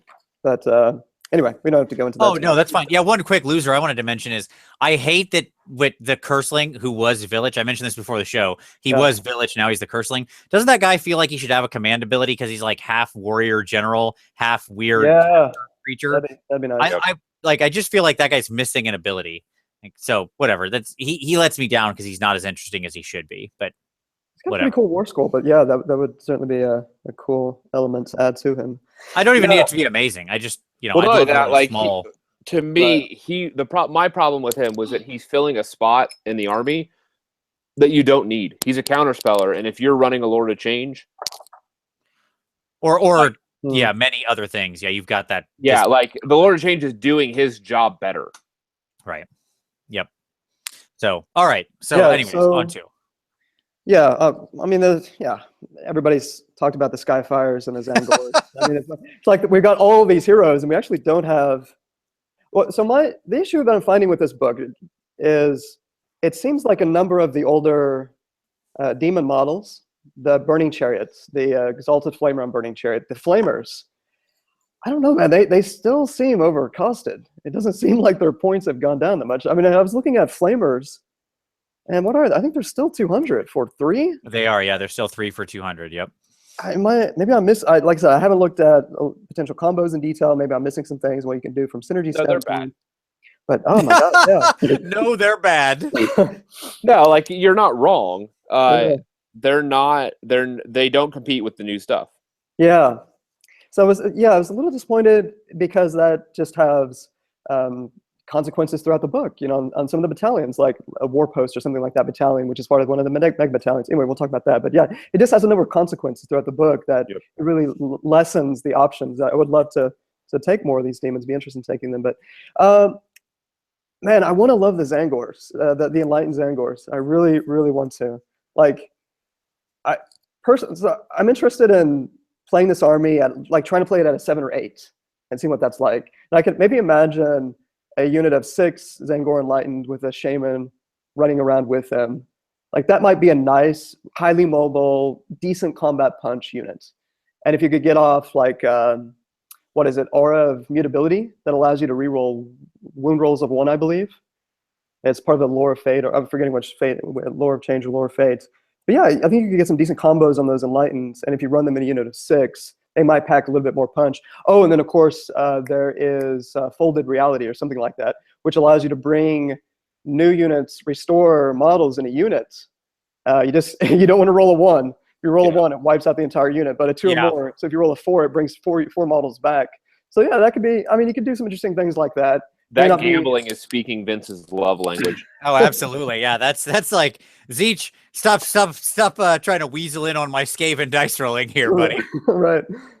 So yeah, I would be very tempted to try to run a unit of 6 Enlightened and like do a poor man's version of the 6 Kurnoth Hunters with scythes. I think the Enlightened are a trap. They sound like it. Why do you think they're a trap, Tom? Because I think for their points, for their utility, their defenses, they're not going to be worth it. They're never going to be like for what you're getting there. I don't think like they are a skirmishy unit, and you have to invest. You're at what 500 points. You're at a quarter of your army to have 4 of those or 6 of those guys supported by a shaman. No. Oh, supported by a shaman. Yes, correct. Yeah. Like you're talking about the equivalent of like 10 retributors. I'm comparing the space that you're competing in for the point value. Sure, yeah. Yes, rerolls to hit and wound, but that like they have to go last, don't they, in order to use that? Correct. Well, they don't have to go last. They have to go not first. They have to go not first. Guess what? Most of them aren't going to survive that. Yeah. Because what's going to happen is they're going to engage in melee, and that unit's just going to turn around. And if they're not picking off, like their best use is picking off chaff and fodder, where they can take the hit. But the problem is that against the units that you really want to use them against, they're going to turn around and blow up this unit. Yeah, I guess I'm more thinking about like the possibility of keeping them back and out of harm's way, and then looking for opportunities to take advantage of their movement, and then strike at units that they can deal with, and that's a quarter of your points. That is the problem, obviously. Yeah, because you do probably need to give them that shaman to go with them, and you may like you could get a hell cannon and a plague claw catapult for that cost. Yeah. Like just to talk about or 3 plague claw catapults, just to talk about how ridiculous. Like you're talking about a lot of points here, and so I think they're a trap. I like them. I think they're a trap. I think if you're talking pound for pound, I think the Zangors are where the money's at. Because everybody is drawn to their like super sexy bunch of attacks. Because like you get like a block of 30 of them, you pay out the nose, you pay like a quarter of your points for a block of 30 Zangor that are like 5 attacking with like -1 rend, 2 damage. Like a great melee attack, great damage output. For most of the models. Okay, I actually think the magic is in that standard. And even if it's in the most conservative reading, that standard is bonkers. So the standard, and a lot of people have made a big deal about how like, oh, it's all wizard models, you know, and I'm the one that had originally brought that up, or not originally, I didn't bring it up. I'm not the first, but I pushed it when I did the review of Tzeentch stuff with Mitch, and that like right now, as it's currently reads without the FAQ on it, it just says wizards within 18 inches or within 9 inches. And that should be, if it just says wizards, every unit that has the wizard keyword, all models in that unit have that same keyword. And so technically, like a unit of pink horrors is 10 wizards. Oh, okay. Oh. Yeah. So I'm not even sure if you're technically right, but I mean, There's been so much. There has been so much internet wankery around this, and we're not going to solve it. So my reading of it is that it's the unit, but it doesn't matter. Assume a conservative reading, and so assume a conservative reading. And again, assume a conservative reading, which is just like whole units with the wizard keyword.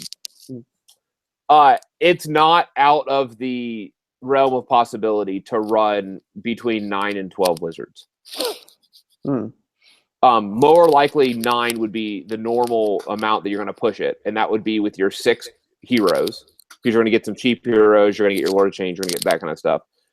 And then for your then you're probably going to run some pink horror units.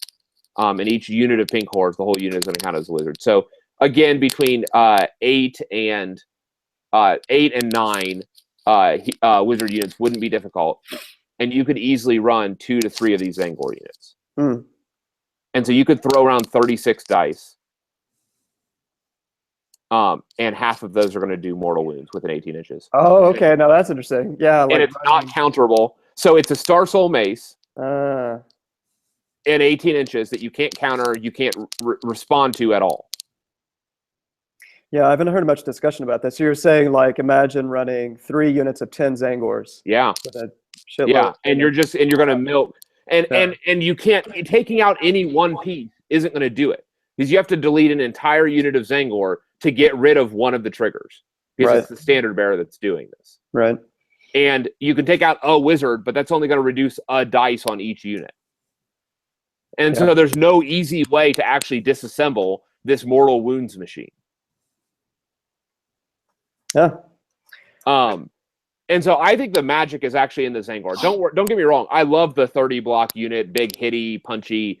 I'm all about that. But I think there's actually some power in doing like an MSU, just spitting out mortal wounds.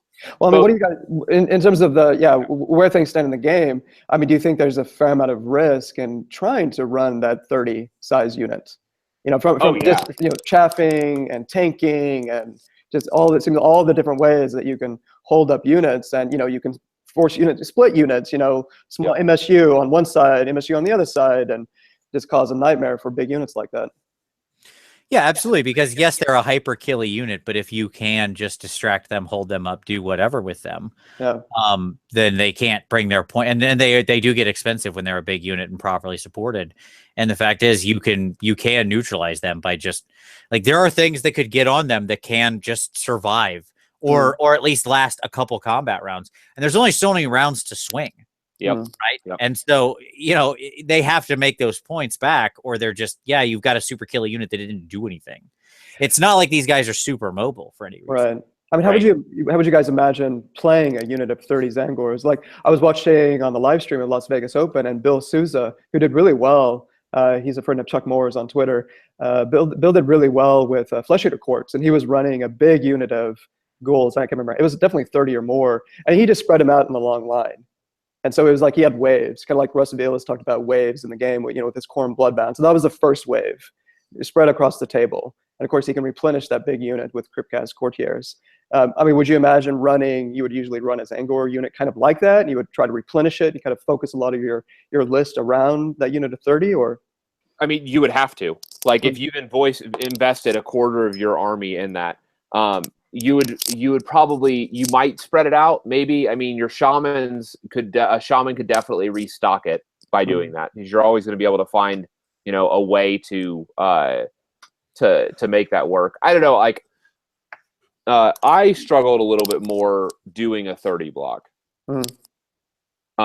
Just because it's such a heavy point investment, and I felt like something else was suffering whenever I went that heavy into a single unit. Yeah, man, that's pretty damn intriguing. I was just imagining, the chaff of horrors, front line, and then these MSU of Zangors, second line, and then your wizards, and you're just dishing out those mortal wounds with your third and second line, protected by your chaff screen on the board. Yeah, that's pretty interesting. Yeah, I mean, honestly, here's what I'll say. It's also notable that the Zangor are just battle line, right? Mhm. Not like battle line in Tzeentch, not any of that. Just straight battle line, right? Now, obviously, the toughness. Yes, they're 2 wounds, but they're only a 5 up save, so their save's going to go away like almost instantaneously to most stuff. So they'll take tons of wounds and blah blah blah. I actually like them better in 2 units of 20. Is my like in the list that I was building, because yes, you don't get the full like run up of the 9s, right? And that's what we're talking about here. For every 9 you have, because Tzeentch's magic number is 9, you get this extra attack. They start at 2 with their paired Savage Blade, so 3 and 4, and so on and so forth, and you get them up to 5 attacks. To me, like, the benefit of having the multi-units, especially when you think about the standard, like having the 2 units of 20 gives me the extra mobility. I can spread them a little, but still keep them in range of multiple wizards. It gives me double hits on the mortal wound spam. Still gives me a perfectly offensive unit. Okay. But at the same time, somebody can't like plow into one and blow the whole unit up. Right. Because it gives me a different unit to react with. So if they can swing into one and they bring the offensive power to kill it, because these guys aren't anvil-y at all. No. Right. No, like, no. to be very honest, if something smashy gets into them, pick them up. Yeah. Right. Having them in 2 units of 20 means that when the one unit goes down, I can take the other unit and just wipe off whatever just hit me. Right. And hopefully I've now eliminated I've now blunted the tip of their spear, whatever that main thing was.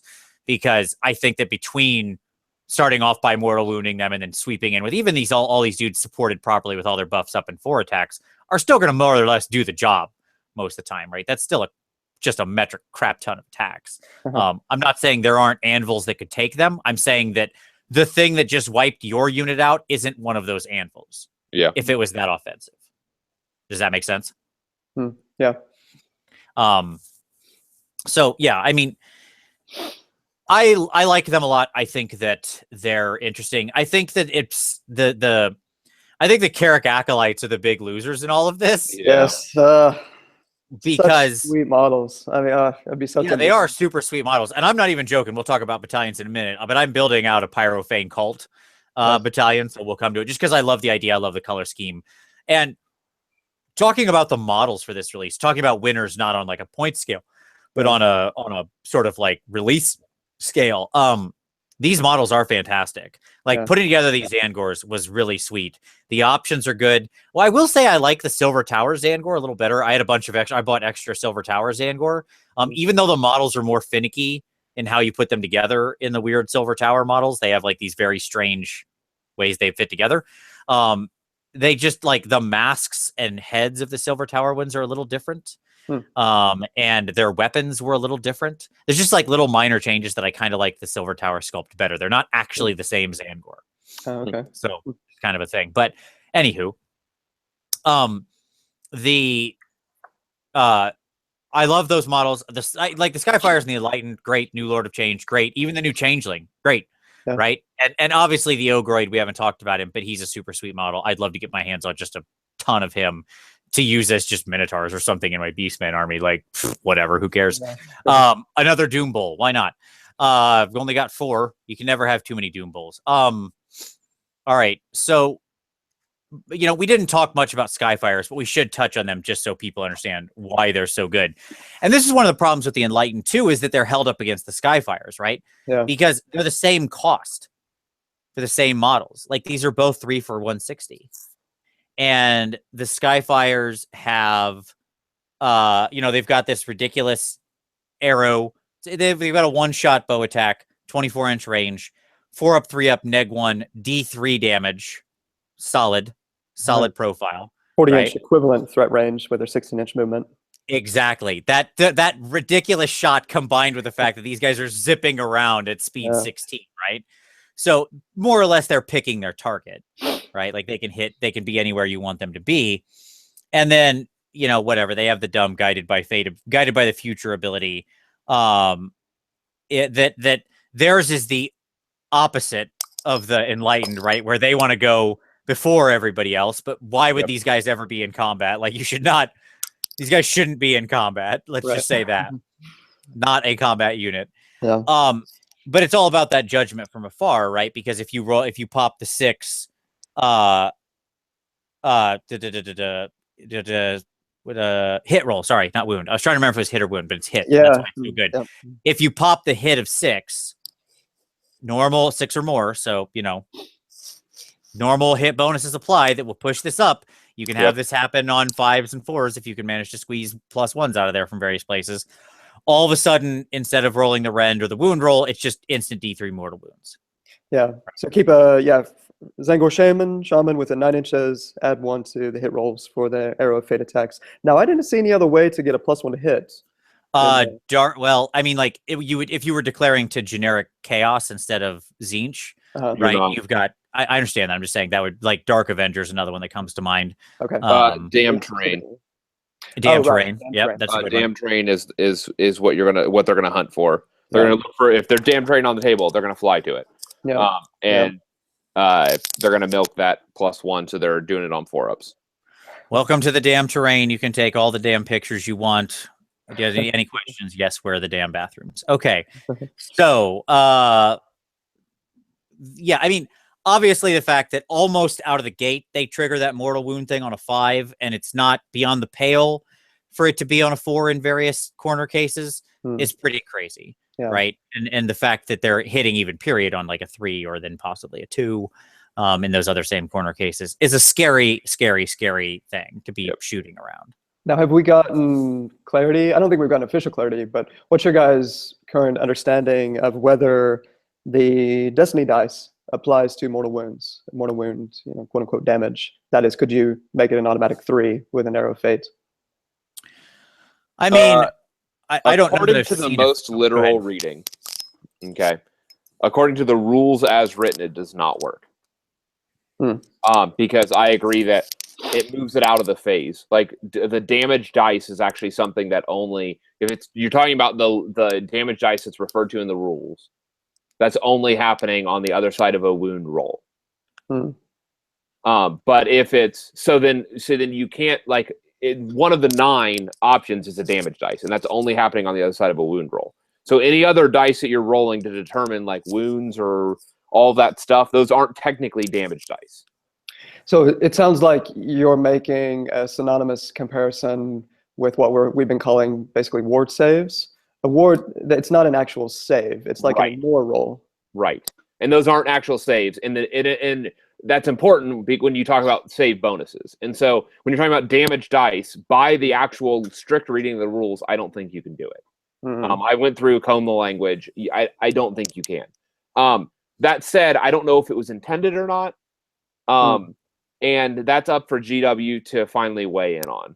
I was thinking somebody said that maybe in the latest White Dwarf that or somewhere they said it was done. Yeah, that they did apply it to mortal wound output. But anyway, I'm sure it'll be one of the first things that we see flagged. Right. Yeah, I mean, in the end, it's something you're going I don't care that much because it's not something you're going to do by default unless you need the 3 to kill a relevant hero, right? Like, let's be honest. That's where you set it to a 3. This hero I just shot needs to die. He's at 3 wounds. I don't want to take the 33% chance, so I'm just going to set it to a 3, right? That's the only time you do it. It's not like if you're randomly pumping these guys into a unit or something, you're going to blow 3 fate dice in most cases to get, 3 3s, right? Like, you'll just roll the dice and take your average of 6. You know what I mean? Like, it's probably not worth a third of your theoretically, limited resource. Now, we'll talk about that in battalions here in just a second, but of your theoretically limited resource to get 3 mortal wounds. Right. You know what I mean? Like, that's I wouldn't call that a valuable investment. So what's your guys' working sense of how many of these Skyfires you're going to need to have in your list to, kind of have be in that sweet spot for the return on investment? I mean, I think the minimum is 6. I think you'll see them in a big number often. I mean, they were certainly, when I went to the game store, they were certainly sold out there that, when I went there that day. I think you're going to see them at bare mins floating around in 9 packs. You know what I mean? Just because, and I wouldn't be shocked if I saw him in double 6-pack supported by one shaman on each, right? Yeah, yeah. A lot of the lists I was looking at least 9, and I just keep coming back to the comparison to Kurnoth Hunters with his Lighten and Skyfires, to where I'd say generally right now a lot of folks are either looking at 2 units of 6 Kurnoth Hunters, and so that's 12, and then probably 2 units of 3 Great Bows, or they're looking at like at least 6 units of 3 Great Bows, and then maybe 1 unit of Kurnoth Hunters with scythes or great swords. So I wouldn't be surprised if we see 12 Skyfires or something like that. Yeah, I don't think that's beyond the pale at all. But that being said, like they do have this extra hidden cost of like really to achieve their maximum effectiveness, you've got to have Mr. Shaman floating around not far away, right? Right. Yeah. And like without him, that unit's effectiveness drops precipitously. Yeah, and you're still talking about exactly, and it's still 3s to. I mean, they're like True Lord Ancients with Doom Tendril Staffs running around, and it's hard to remember a game where I've actually hit with that damn Doom Tendril Staff with my True Lord Ancient. At some point in the process of a 3 and 3 and a -1 Rend, it seems to always fail. Yeah, without that +1, I mean, what's going to happen is you're making 1 shot on a 4-up. Like you're going to fire 3 guys and get 0 hits a lot of the time, right? Because not that hard for 3 dice to come up, not 4+. Yeah, and you're spending a lot of points for this. Yeah. Which I think it's worth it. Don't get me wrong. But I think that, Vince is, I mean, you're right. The math, you're going to end up running in, there will be turns where you're going to throw, dice for a unit of 3 and not get anything. The math for hitting on 3s and mortal wounding on 5s versus hitting on 4s and mortal wounding on 6s is so different over the span of a game. Right? Mm-hmm. So, whatever. It's, and I would say that these guys are also, like all things like this, they're also highly, like all highly mobile but fairly tissue papery units. They're highly susceptible to like being double turned, right? Where they move into a theoretically safe position, and then you get double turned, and these guys just get smacked in the face because they're not going to get their little guided by fate ability because the opponent's the one who's going to go. They're going to pick against them first, and they're going to beat them into the dirt because they've got 4 wounds, but they're 4 wounds on a 5-up save, and that's it. So, it doesn't take much to put these guys in the ground. The unit itself's rocking 12 wounds for a normal 3-pack, right? Yeah. Oh, and we haven't even mentioned, again, the aura of mutability. I mean, just because you can, you take, at least you can keep 1 Zang. Well, of course you cannot. Well, I guess you could take multiple Zangor shamans with that same spell. But just that ability to reroll wound rolls of 1, that could be huge to really help add to their punch. And you keep all the 9 within range of just that 1 shaman, and maybe it's kind of like duplicate blood secretors, take a duplicate shaman. Yeah, the difference of course being the range on the blood secretor versus the shaman, right? Like how far you're broadcasting to the entire force. Sure. Yeah. Like as opposed to just this small unit. Like I really think that what people are going to find once they get into it is that the ghettoization, and I don't mean this like in a negative way, but like the narrowing of the sphere of impact. Of that investment of points. I mean, it's a very small sphere to have, 2 or 3, sets of these guys. So 6 to 9 and a shaman. Like that's a quarter of your army. And the question is yes, they can reach out and touch people, but against some forces, as the meta shifts, they are not going to be effective. And so, yep. All right, so let's move on. Let's talk about some formations and battalions, shall we? Sure. Sounds good. All right, so But Tyler. quickly, what do you think would have been a fairer cost for the acolytes, Pyrrhic acolytes? I think we all agree that they're a little. They're underwhelming as they currently stand. Yeah, at 100, 140. Yeah, you think just 100 would have been a sufficient price? I think that would have been aggressively costed at 100. I don't mind that being 140. I would have rather just seen a couple numbers change. I like them being expensive. Like most Tzeentch stuff is actually fairly expensive, right? Other than your little dumb demon horror guys. Like this army is not an on the cheap army, right? So I'm okay with that being a thing. But I would have just I would have rather seen a couple of their numbers move rather than actually move their points around. So my personal taste. If they were on the pricing scale that the Volkite Berserkers are, 80 for 5. No. You're missing what I'm saying. I'm sorry. If they are on like the new Volkite Berserker like power scale per point, okay, which is 10 for 120, I think these guys would have been 100 for 10. Okay. Like I consider the new Volkite pricing at tier 1, like by far tier 1 battle line. For the numbers for what you're getting like a 5 or 4 up armor save, and you're also getting a 4 up ward. They can deep strike with a hero, like just all like 2 attacks per model, -1 rend, like mortal wounds on the charge, like and so if these guys were on that power level, they would be 10 for 100, but they're not. Gotcha. Apparently, a lot of Fireslayer players agree with you. Pretty much all of the new Fireslayer point lists that I've been seeing, like Carl Smith and Kenny. Here's my 3 or 4 Rune Smiters, and here's my 3 units of 20, 30 Volkite Berserkers. Have fun. Because they're that good. Yep. Like if GW wants to pump out a tier 1 battle line, that's fine, but they just need to know what they're doing. And so if you wanted these to be that good, you would put them at either 80 for 10 or 100 for 10. Gotcha. At 140, I don't have a problem with them. But you have to augment them. You have to augment them with the Pyre Fane, the 1 battalion. The one that I'm talking about, yeah. Or you have to run them. The other one would be the Fatebound, which is the Mortals Everchosen one. Because it gives all their it's not in that book. It would be in the Everchosen book. You have to run like 9 mortal units plus a mortal Tzeentch hero, and it gives all of their attacks -1 rend, and so it would make all of their shooty attacks -1 rend. Suddenly, like that becomes really pretty good. And then in addition to that, they all get a 6 up ward save if they deploy in 9s. And so like you could milk that potentially and have a kind of a neat like shooty army with that, and probably some like Marauder Horsemen and maybe some actual Chaos Knights, because when all the horses and everybody has -1 rend, they become a little bit more Actually affordable. useful. Yeah. Yeah. So anyways, like there's some potential with them, but I don't think that they're the best costed unit in the book. Yeah. Real quickly, so before getting into battalions, definitely one thing I noticed you were saying, Vince, is it's hard to fit everything you would seemingly like into a list of 2,000 points.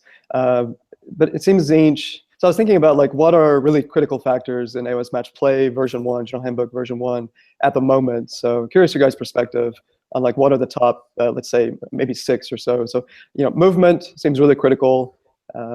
Various components of movement. So lots of models. Objectives, chaff, screening, long-range shooting, mortal wounds, combat punch, and high armor save. And when I was thinking about Tzeentch, it seems like, well, they definitely have the potential to get 5 out of 6. Obviously, high armor save is their clear weakness. Like, it seems very intentional with how this armor was designed. But it seems a little challenging to try to always get 5 out of 6, maybe 4 out of. It's like you're going to maybe probably lose 1, or maybe just get half of 1. I'm just curious your guys' perspective. Go ahead, Vince.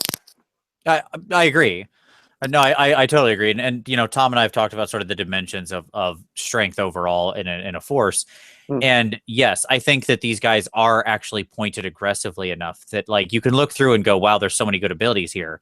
And there are, but you're going to find when you actually put those points to paper that you don't actually get all of those things working as synergistically as you would think at the numbers that you can fit in that army. Right. Yeah. Now, that's not a bag against them. I'm not saying I don't think they're really good. I think they need to play to the strengths. I think they're the first army we've seen that actually can truly like use the magic phase. Yeah. Okay. Because or magic phase, you know what I mean? Like use magic in the hero Not phase. just use it. They can abuse it.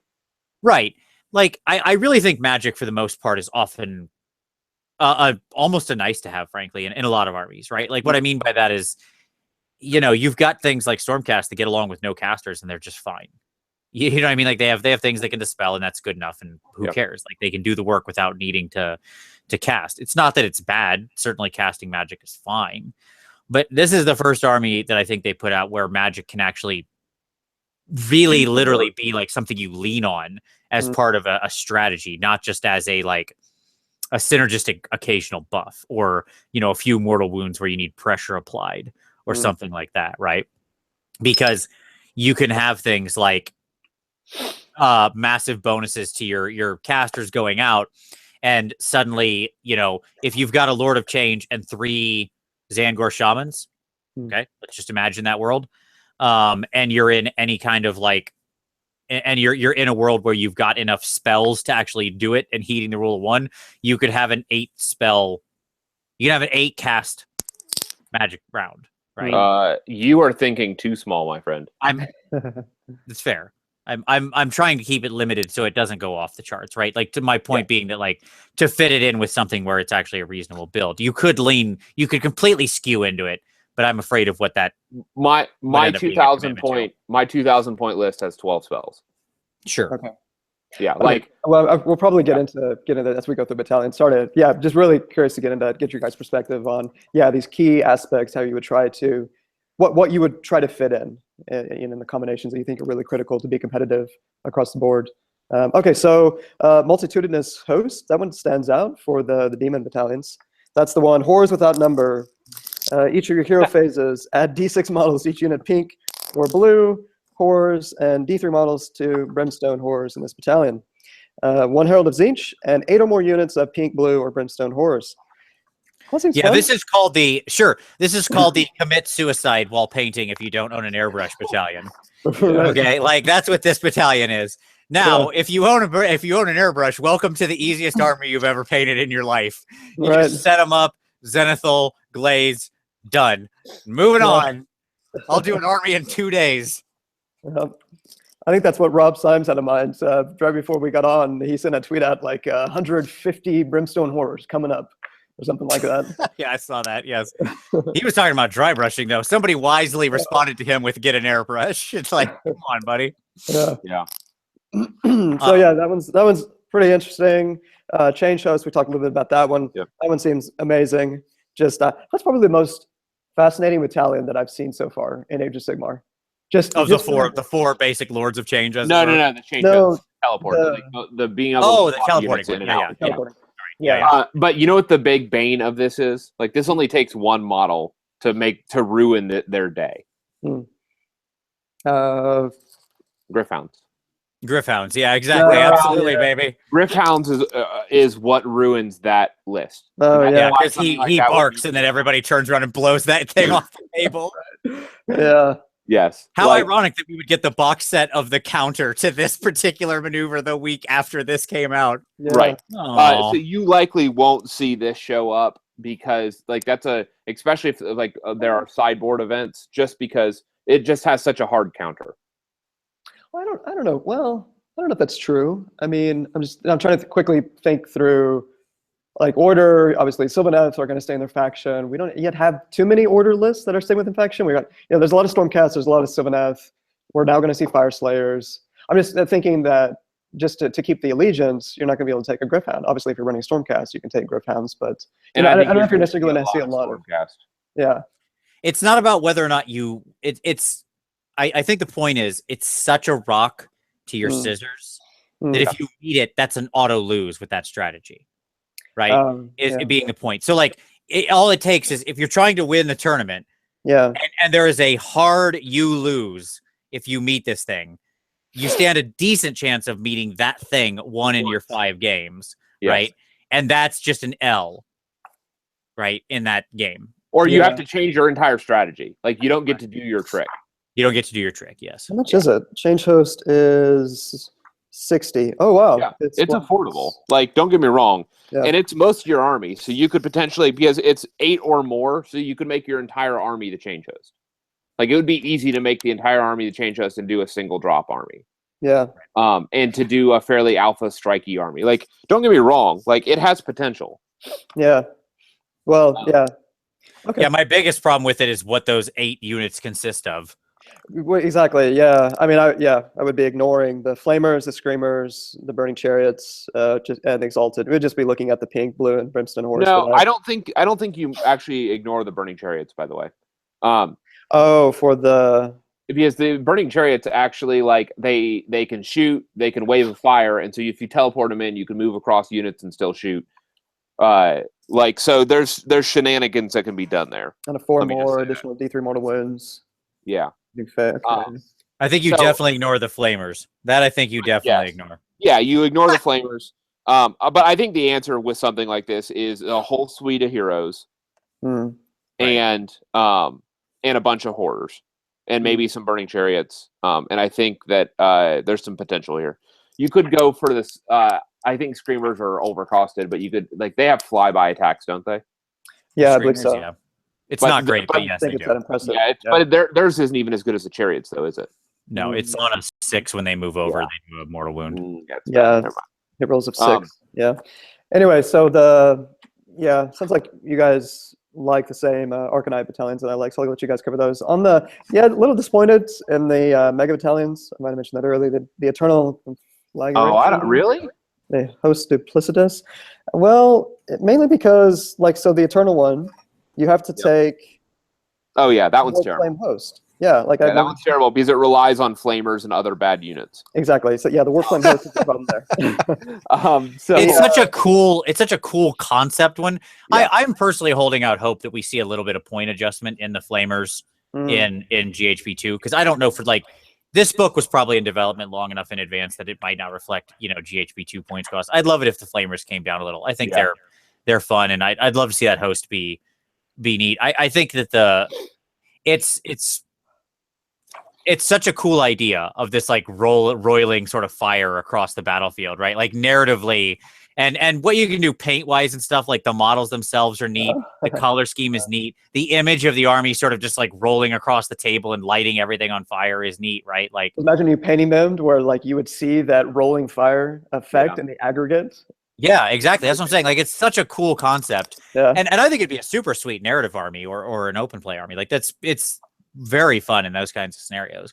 I think it's just probably a bit too expensive as it is right now to talk about being truly competitive. That being said, if you're paying fluffy, if you're using the match players for points, but you're playing fairly fluffy armies, awesome choice.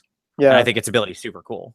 So going back to this, so the host duplicitous, though, its anchor, it's required is the change host, which we've already talked about is solid.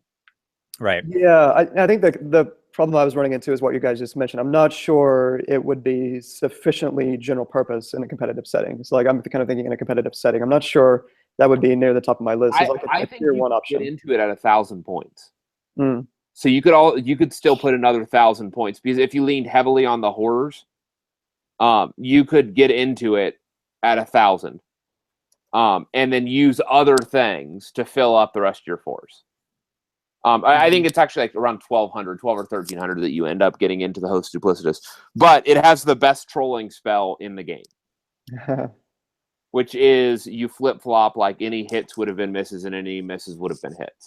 So for anybody that super buffs a unit, you have a hard counter to that unit. Yeah, right. That's pretty cool. Yeah, that's a spell and a 6+ cast, 18 inches of the caster. Yeah, until your next hero phase. Any successful hit and wound rolls your opponent makes for the unit you picked automatically fail. Any failed hit and wound rolls your opponent makes for them are automatically successful. Yeah, definitely kind of Death Star, very powerful units. That's pretty cool. And so you just say no to a unit. I mean, and let me tell you, at a 6 cast, you're going to get that spell off with that Lord of Change. Sure. Yeah. Okay. I do want to say just briefly, I think the Omniscient Oracles deserves a mention. That's the 4 Lord of Change one, right? That's the 4 Lord of Change. The 3 Lord of Changes in the Kairos. I don't know why you like this. Other than it's funny to have $400 Lord of Change models in the unit. I don't think there's anything good about it. I think its ability is garbage. I don't know. You can reroll any hit, wound, and save and run rolls of 1, as well as dice rolls of 1 in a charge roll for models of this battalion. All right, let's go down the list of these wet socks. Okay, so I don't want to hit. No. I don't care if I'm fighting in combat. Neat. Who cares? I don't want to get into a situation where I have to roll a hit roll or a wound roll or a save roll, because you're not a run using roll or a charge roll. I don't want to push back. I want to put these guys in melee. You're out of your mind. You're out of your mind. Because have you looked at their buffing spells? The actual material that these guys they're going to be up 1 attack. They're going to be you're going to have them buffed to the teeth. Boy, you better put all 12 spells on that you get out of that host into buff spells on them to turn them into anything worth fighting. Because I'm sorry, these guys, they're just not. Like, They're just too weak, man. Yeah, the Lord of Change. I know you can get it to 3, but he generates at base 9 attacks. Okay? And all of them hit on a 4-up out of the gate. Like, that's his base numbers. And his sword has a -2 rend. Skippity doo. His dumb staff has 3 with an item. If you happen to take that item, sure. Again, fine. Congratulations on your 2 attacks that you'll probably miss with both. 3 attacks because it's a permanent buff. Which one's the permanent buff that's adding $1 attacks? It's the Soul Eater demonic weapons. Pick one of the bearers' melee weapons to be a Soul Eater. No, that's not it. That's Slayer. No. There's a permanent buff. Where is it? Okay. Let's assume it's here. Knock yourself out, man. I still think you're crazy because it's not like all the Lords of Change are carrying this stuff because you don't have 4 battalions in your 4 Lord of Change army. Yeah. And Kairos being a character himself means he's not carrying Arcane Transformation. Pick a hero within 18 inches. You can permanently increase the model's move, bravery, attacks characteristic by 1. Each hero can only be affected by this once per game. The spell. And it'll last for the entire game. So you pick out an attacks characteristic like the sword, not all. No, the attacks characteristic of one of its weapons. Yeah. Yes, of one of its weapons. You're going to choose a sword. Because skippity do, man. I'm telling you, this guy, it's a non-starter. This dude is gonna get smacked around by like clan rats. It's gonna slap him around. They're gonna hold his arms behind his head and just like beat him up like a bully on the playground. You're gonna support him because these are only 4 with other Lords of Change. No, you're gonna support him. Like, okay, so you have a block of 6. You're gonna support him with a Gaunt Summoner who's gonna blow up that block of rats. Sure, man. I don't see it. I know you don't. First of all, I do not get it. I do not get that battalion at all, or that whatever, because I love that we have the most magical dudes in the game, right? That's what these guys are. They're like the king casters. Yep. That's their classic thing, going back to the beginning of these creatures' existence. Yeah. The Lords of Change are the unrivaled masters of magic, unless you count like the Slann and Elvish Wizards and everybody else they call the unrivaled masters of magic and whatever. But it doesn't matter. Let's just assume they're real good at it. And their battalion bonus is to be good in melee? What? Who wrote that? Like, did we just decide they're already too good in magic, so we got to pick something else? Like, it makes. Well, I know you're looking at 3 2d6 shooting attacks, man. 3 plus the wound, 1 damage, no rends. Come on. Exactly. They can like throw somewhat sharp sticks at people. Look out. Like, no, man. Yeah. That is not. All here's right, what I'm saying. What you're describing, Tom, okay, is not 1,200 plus points of combat effectiveness. Okay, it's just not. Like 1,200 points of combat punch is not what you just described in this. But you're also throwing around 8 spells per turn. It's fine. That's fine. I'm just saying, like, cool. That's super scary magic wise. I'm just saying, combat wise, their battalion bonus makes no sense. It doesn't help them. They're garbage at the thing it's buffing. That's what I'm saying. It sounds fun. That's sure. All right. One thought real quick. I'm curious. Like, it's a big winner on cool points. That I'll give you. All right, there you go. So I think one thing that maybe you might try in the future when going through these reviews is maybe talk at the top about your respective kind of overall take on, from a particularly competitive play standpoint, what kind of list you would be looking at, and like what would you be, sort of your general take, your general theory on playing Tzeentch competitively in match play, and then have that at the top, and then we can. I'm kind of, because I feel like maybe we're doing this backwards. Nah, we go. That's exactly how we do it, buddy. That's what we're aiming at here. We take everything in the void, and then we arrive at our thesis statement at the end of the argument. That's how. That's how you're supposed to do this, right? Yeah, thesis. That's the word that my brain was looking for. Yes, exactly. That's guiding principles are for your summation. That's what we aim for. Okay, well, to continue doing it the right way, let's. There Tom, you go. what do you think are the? So, like the other, real quick on mine, the other ones that jump out at me. I love the Zangor Coven, which is like, you got to have a unit of Zangors, Enlightened, and Skyfires. If there was ever a defense of having like some Enlightened around, it's this ability, because it takes your Zangor unit and it makes them pile in an attack in the hero phase. And anytime you're attacking out of phase is so good, because think of how many abilities out there say this model gains this bonus in the combat phase. Yep. Right. So like people who get bonuses to their saves in the combat phase or whatever in the combat phase, none of that crap applies when your Zangor pile in with all their attacks, getting an extra +1 to wound, I would add, because that's also what this does in the hero phase. Yeah, if both of the Zangor, the Enlightened and Skyfires, are within 9 inches of them at the start of the hero phase, you can add 1 to the wound rolls. Yeah. Yep. So like to me, it's like the funny thing about this battalion is 2 things. One, that pile in the hero phase thing is so good. Yeah. And then the second ability, right, which is just like their beak attack wounds on a 4-up instead of a 5-up.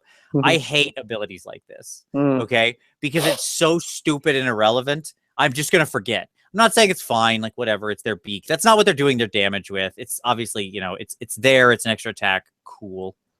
But like, I'm just gonna forget that exists. That's what's gonna happen, right? Because I'm gonna be focused on all the blade bonuses and all that kind of stuff, and then I'll forget that they have the dumb. I'll roll out my beak attacks, and then we'll be halfway through the shooting phase, and I'll be like, ah, crap. Right. Yeah, it's just 1 attack for the. I was thinking it was multiple attacks, just 1 for the vicious beaks. Yeah, just 1. And it's not so vicious beaks. Yeah. Like, I'm not saying getting +1 to wound with an attack is a terrible thing. I'm just saying, like, who cares? It didn't need it. Like, that 1 ability was good enough. I didn't need that extra slice. Yeah, and then at a high level, I do like the Pyrophane cult, because I think it is the way to make Carrick Acolytes actually interesting, I guess. Because obviously, there's 2 things I like about it. I like what it does with all your caster spam, because it does give all of your casters an extra spell, which I actually quite enjoy. Like all of your casters gain this extra flickering fires of Tzeentch. So now all of your casters will have 3 spells, right? Because they'll have whatever they have. Well, I mean, besides their Mystic Shield and Arcane Bolt, they'll have whatever they have. They'll have the spell you give them out of your Allegiance ability, and they'll have this, right? So when you do pop off, because the Arcanite Cabal, which is the 3 casters of any type we mentioned earlier, right? So you can have 3 Zangor Shaman. When they all pop off, right, that actually means that you're not going to run out, and they're all triple casting, because the Arcanite Cabal lets them cast an extra spell, and their potion lets them cast an extra spell. So now out of the 3 of them, you generated 9 spells. You're going to exhaust Arcane Bolt and Mystic Shield real fast. Yeah. Right? Like that's once you do it once, that's it. And you got more casters to go through. So this actually gives them enough weight that you'll be able to actually hopefully get enough magic out of them. Yeah. Right. Shout out to Tabletop Minis. Rath, he is putting together Pyrophane Cult. I don't know if you guys saw on Twitter. He's already started painting up his acolytes. They're gorgeous. That guy is an incredible painter. I think it's just, twitter.com, Tabletop Minis. Nice. Great minds think alike, clearly. There you go. And yeah, like I enjoy this. I think, on a side note, the other reason I picked it was because I was looking through like the army battalion color page or whatever. They have these neat, the things that are in every book where they show you like what the various colors of the models that you could they are. And I'll see if I can find it real quick here as I'm flipping through. But I just thought that looked really cool. Like that. Yeah, it is. Yeah. This stuff, like this thing that's in all the books, right? Pyrophane. So, yeah, the Pyrophane is these pinkies up in the top left. Nice. And I just thought that was such a cool, different color for them compared to the rest. Like, I look at that page and it just pops. I love these little pages. It's just a nice, simple little insert. Gives you ideas on color schemes. So Definitely. It was cool. Yeah, I enjoy it. I don't know that it's like super great. to be completely honest. Like that's a lot of Carrick Acolytes you've got to take. Yeah. Because you're going to need at least 2 units of 20 to actually capitalize on that one buff there of like, and then it's only giving you 1 extra wound for the second group of 20.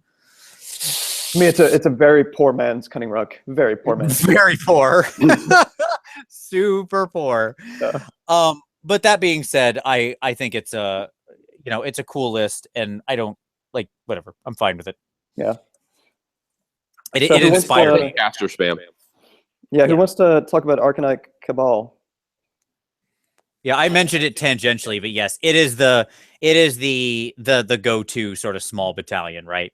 Hmm. Because 3 casters of the Shaman, the Magister, Fate or Master. the Fate Master in any number, right? It's not necessarily one of each. It's you can repeat, and their ability is really good, right?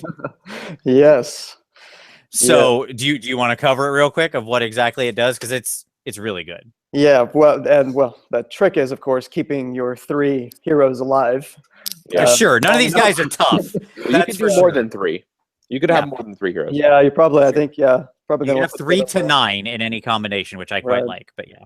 So yeah, Master of the Cult. Yeah, there's just some really sweet combos you can come up with this Arcanite Cabal. Master of the Cult, Cult's Master. After setup, which is nice, pick 1 model from this battalion to be the Master of the Cult. Each time you use a Destiny dice to predetermine a dice roll for Master of the Cult, roll a dice. On a 4-up, you may roll another dice immediately added to your Destiny dice pool. Yep. That's amazing. That is pretty amazing. Yeah. Cabal of Sorcerers.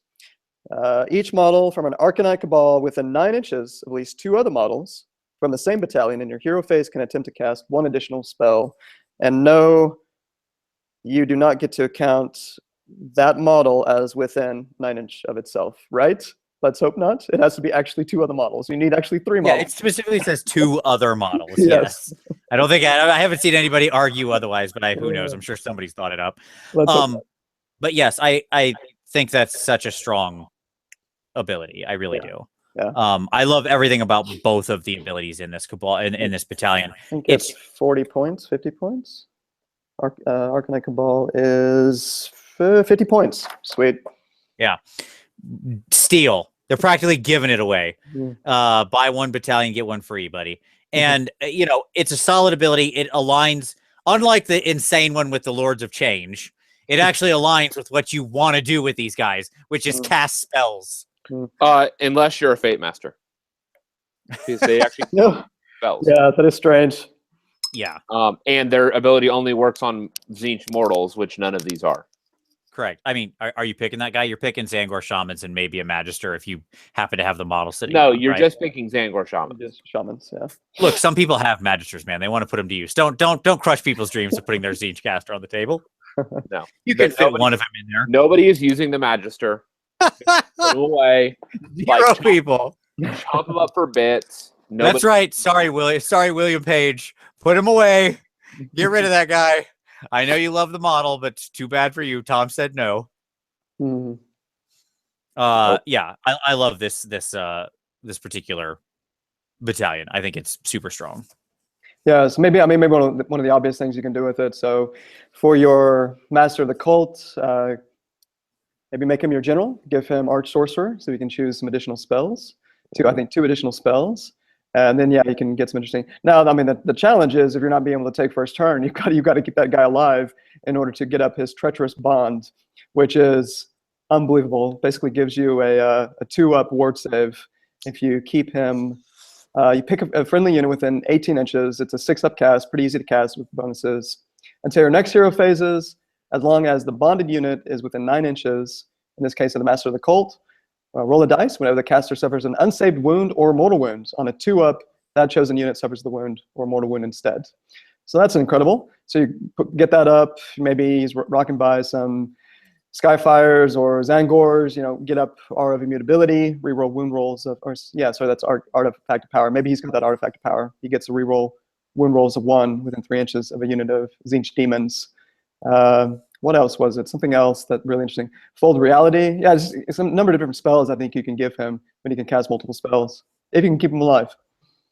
Yeah, I think that's the key, and that's what actually turned me off of this battalion. Like, I started here, and Yeah. I'm like, this is awesome. I'm totally doing this. And then I was like, oh, these guys are going to blow up. Like, you're just, like, to keep this coven going, you need to invest in, like, 6 of these guys, and then you don't have a Lord of Change. Or you don't have a Gaunt Summoner.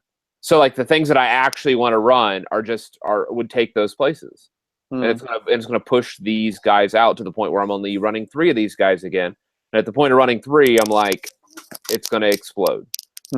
And so I tried to make a couple of battalions. I started with this one, and I ended up just backing out of this completely. Yeah, I started with it as well, but yeah, a few hours before we started, kind of got to the conclusion, like, I don't know if this is going to work, because yeah, I had 3 shamans, and that was at least 1 too few. But even with 4, it could easily blow up, and then it just you're creating kind of very small bubbles. I mean, it really impacts how you're going to have to play that army, and I'm not sure if it's going to hold up very well from a general purpose standpoint. Right. And so, like, I started here, and I was like, nope, not doing it. Like, I don't know. What do you think, Vince? Yeah, I mean, you're not wrong. That's what I'll say. That I am in agreement. But only, but at the same time, I'm not as sure. Like, if you get down to like 4 and the things Tom's talking about, I'm not sure that those things don't become target priority. Like, there is such a thing as target saturation at the same time. Sure. You know, like, I guess if somebody wants to pick on those elements and just let my Lord of Change and Gaunt Summoner go freewheeling, okay. Like, I'm not sure that's actually a bad thing. Right? Like, you can only target so much crap. You know what I mean? Like, it's right. There's only so many turns. Yeah. So, you know, I'm questionable as to whether or not that's truly a weakness. That feels like one of those kind of perfect world weaknesses, and I'm not sure that's actually how it'd play out. And by the way, to return to the Fate Master, although he's not a caster, your point about his command ability with the Fate, the Tzeentch mortals, your Carrick Acolytes are mortals. Okay. And so his ability can affect them. Same with the Thaumaturge. I'm just saying, like, the Ogroid's also immortal, ironically. So, like, it's not like this thing applies to nobody.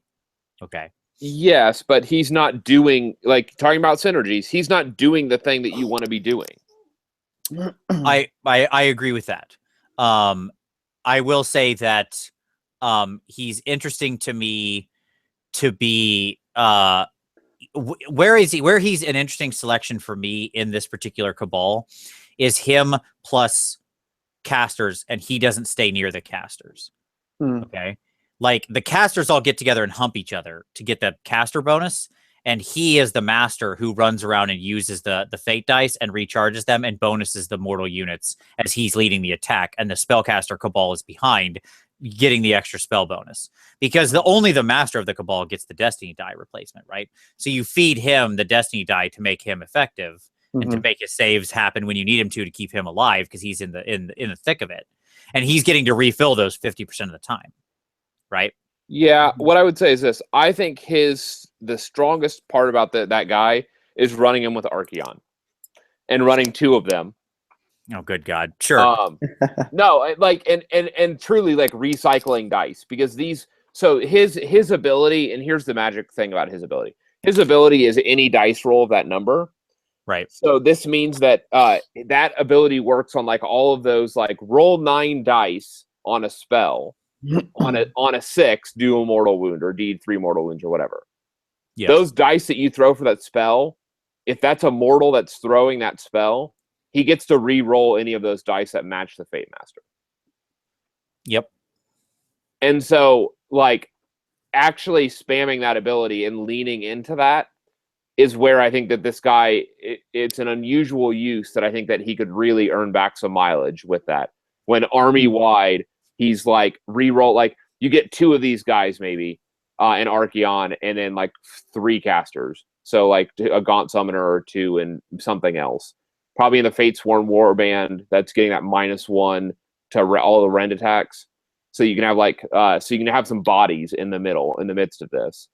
And then you're going to re-roll all your all dice, everything, saves, everything. You'll have 2 different dice numbers that you can potentially re-roll every turn. And with Archeon, you'd have a 3rd one as well, because of the Eye of Sheeran, like, on incoming stuff. It's a little bit different, but anyways, I think there's potential there, is what I would say. And if you go to the Let's Chat Tzeentch, I like in page 35 or around the 30s, I pitch this list, and I have it detailed out. I think that there's potential mileage there, but yeah, I think that's where the Fates Worm guy earns his weight. Otherwise, just go with Lord of Change, in my opinion, as a general. Cool. Fair enough. Yeah. All right. So I think we've probably about beaten this to death, and we're also like 2.5 hours into this. When we're talking about Tzeentch, time, it gets away. So, what is time in the endless, ever shifting realm of Tzeentch? So if you guys are up for it, I mean, like I said, I would love to just kind of get your thesis take. Yeah, that's what I was gonna say. Like, awesome. let's do it. So let's give some final thoughts. So Tyler, you suggested it. That means you get the fun curse of starting us off. Yeah. All right. So yeah, I was putting together some list, and looking at what I would imagine is going to be pretty popular. It's kind of the most obvious choices, like Arcanite Cabal and Zangor Coven. You can put together some seemingly nice lists with that. So maybe 3 or 4 Zangor Shamans, a couple of Peacore units of 10, your unit of probably 20, 30 Zangors, and then some combination of Skyfire. Obviously, you need to take 3 Enlightened for the Zangor Coven, and then probably a bunch of Skyfires, and then maybe a little bit left over for some Blue Horrors or Brimstone Horrors. But yeah, I was just running into a lot of problems with that list. From a competitive standpoint, made some changes to it, got it up to like 186 wounds, which seemed pretty good. A bunch of chaff, screening and whatnot, but still, it was running into the problems of that Arcanite Cabal to really get the benefits from it. So that's where I left it. I wasn't convinced going into this conversation that the Lord of Change was worth it. Other than I would personally always take him just because of the beautiful model, and I think you could always at least be at a 7 or 8. Make like a really strong tier 2. That was my initial thought coming into this conversation with him. Now I'm thinking, based on the most compelling thing I've heard in our conversation was what Tom, I'm saying the word conversation a lot, what Tom said was the idea of multiple small units with Zangors. Mm-hmm. So I can think of a number of armies that have this layered approach. And, so Khorne Bloodbound is one of the most obvious. You've got Blood Reavers, you've got Blood Warriors, and then Skull Reapers and Wrathmongers, particularly Skull Reapers nowadays. And then you've got your supporting units, Blood Secrators, Aspiring Deathbringer to buff it. And what Tom said makes me think that, you could have a really compelling potential set of layers with this army. Layer, where that outer shell is your, shitload of Brimstone Horrors, Blue Horrors, a couple units of Pink Horrors. That next layer is your MSU of Zangors. And then you've got your Skyfires and your support, your magic. Well, right. You're way over points at that point. And that's part of the problem is that Zangors, in order to make it it's difficult. Okay. So here's a list. I'll just drop this real quick. Yep. That I've kind of teased around. Okay. Can you guys see that? Yeah. Yep. Lock on you. There we go. Of running 6 casters. Okay. And you can already see how the layering works because you have 3 sets of Pink Horrors. That's going to be your actual front line, ironically enough, or semi-front, mixed in with your Zangor. Your 4 units of Zangor are going to milk, and there's 1, 2, 3, 4, 5, 6. So you have 9 different units. They're going to fire off 36 dice, and on a 4-up, they're going to mortal wound. You're also dropping out all those numbers in parentheses are how many spells each of those units are spitting out. Oh, okay. No battalions. No battalions. Interesting. And so this is a reactive list. And what I mean by that is that you are assuming, by doing this, that you are going to get you're going to have to either go first for the double turn, which is okay because you're going to move forward and you're going to buff up. You're going to you're going to move your screens out, and you're probably going to stay off. You're going to stand off because if they move within your 18-inch bubble, the first thing that moves within the 18-inch bubble, you're going to blow up. Okay. Yeah. And then your Lord of Change is going to be your caster. the only thing that I would like to fit in here is I'd really like to fit in a Balewind Vortex. And this is like right at the 2,000 point limit. So, do you think that you could run into problems? Now, I mean, who knows what GHV2 is version 2 is going to look like with objectives and model count and so on. I mean, the meta is pretty strongly right now with hordes and high model count. Yep. So what are your thoughts? Like, just first impressions, I might worry about whether it would struggle. You know, you've got those Zangors are going to go down quickly. You're saying keep everything back outside of 18 inches, including the right. So your pink hordes are gonna So the idea would be that this is more of a. This is going to be a Death Star that's going to travel together. Okay. And what's going to happen is it's very, very strong at the 18-inch line. So your pink hordes have range attacks. And anything that moves within, like that first hero phase you get with units within 18 inches, you are going to explode some stuff. Because you're going to have like the 36 dice you're going to throw. You'll have 30 range attacks. And then, like, the Gaunt Summoners are going to cut any bulk units that are coming in half. Yeah. And if the pink hordes explode, they explode. You can whatever Zangor unit starts to lose models, the Zangor Shaman can begin to refill. And so, this is going to be, in one sense, an Alpha Strike unit. Like, this is going to be not an Alpha Strike unit in the traditional sense. But once combat engages, things are going to the shit's going to hit the fan, is what I would say. Yeah, I mean, so let's take Border War. Okay. So Border I think War, Blood and Glory would be even tougher. What would you do with Border War? So Border War is the four objectives, one in each of your deployment zones, and then 2 in the middle. The 2 on the edge. On the edge, yeah, in the middle. So what you would have to do is you would have to play heavy on one side of the board. Find the terrain that's going to be advantageous to you, and move along that side. That Border War is going to be arguably your weakest scenario. That said, most of the events that I've been playing in aren't using the standard scenarios. So that's not something that, in general, I'm building for the standardized the match play scenarios. That said, I think that it still works. I think that tier 1 lists are still going to take it apart, but that's not. I mean, this is not a tier 1 list. What do you think would take it apart? I think the new Stormcast being able to like the Aqualore being able to redeploy. I think that being able to come in from board edges like that is going to be very strong on things like Border War. And I think that something like that would, you could always hit this at the best angle with those units. And so I think that is going to be the most effective thing facing off against this, for example. Yeah, well, it's kind of interesting. I mean, like from what I've gathered, and I could be off base on this, but one of the patterns that I've seen, I think, is that there's, so let's take, the famous example is Beast Claw Raiders, 3 Huskies on Thunder Tusk, your Frostlord and Stonehorn, and your 3 units of Moonclan Grots and your Shaman. But then you've got variations of that. A common variation increasingly is the Cunning Bruck plus your 2 Husky Tusk and your Frostlord and Stonehorn. I think that's a really compelling list from a general purpose standpoint. Gives you a lot of bodies and a lot of shots. So you're assuming that's going to survive the GHV2.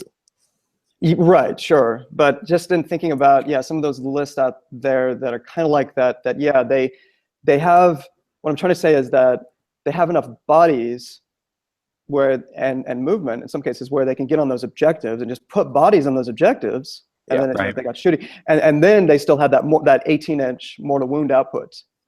And so a combination of those two makes it very difficult for a lot of lists to compete against it. So like if you take a Sylvaneth list, you're going to need a shitload of shooting to compete against that. All else equal, I would say. Otherwise, you're going to struggle because you're probably going to get behind in objective scoring early game. You're going to have a hard time catching up in a lot of those objectives. So I'm seeing a little bit of that with this kind of list. And some of the other things that you could do is like you wouldn't have to deploy your pink horse. Your Zangor battle line. So if you really wanted to, for those, one strategy is that you deploy your heroes, deploy your Zangor, and then summon the pink horse onto the objectives turn 1. That's interesting. And then you move into range of those, and so you don't keep your for that type of environment. You're not going to keep your Death Star. Your Death Star is going to end up getting spread out, and you're going to have to go to basically a 2 to 3 unit kind of spread, and have to dominate. And the aim would be to dominate half of the board and control 3 objectives by dominating half of the board. Yeah. I would just like to point out that Des called this the tissue paper Death Star, and I agree. Like it's a neat idea, but like in the end, I'm not sure. Like I don't think it does the damage in it, and I don't think it can. It certainly can't. Board control is just not in this thing's wheelhouse. It can porcupine up in its little bubble, but something like a border war, anything that wants you to be in 3 places on the board, you're just out of luck. Like there's no way you cannot split apart. Everything you've got, if you split apart, explodes immediately. The second it wanders away, it just bloop, Yes, and so the question is there enough time to move into a key position like in the middle of the board to truly just eliminate all of their disparate units that have moved on to objectives and then split up the Death Star turn 1 to take points? No, I don't think so, because I don't think you deal enough wounds. Like even your 36 dice or whatever that deal what 18 mortal wounds that is uncounterable. I get it. There's no way to like counter that's cool. I'm not saying that's a bad thing. I'm saying it's 18 mortal wounds. And that's what also 12 spells, which I understand. The majority of those are you're going to be a bunch more, right? Yeah. That's it.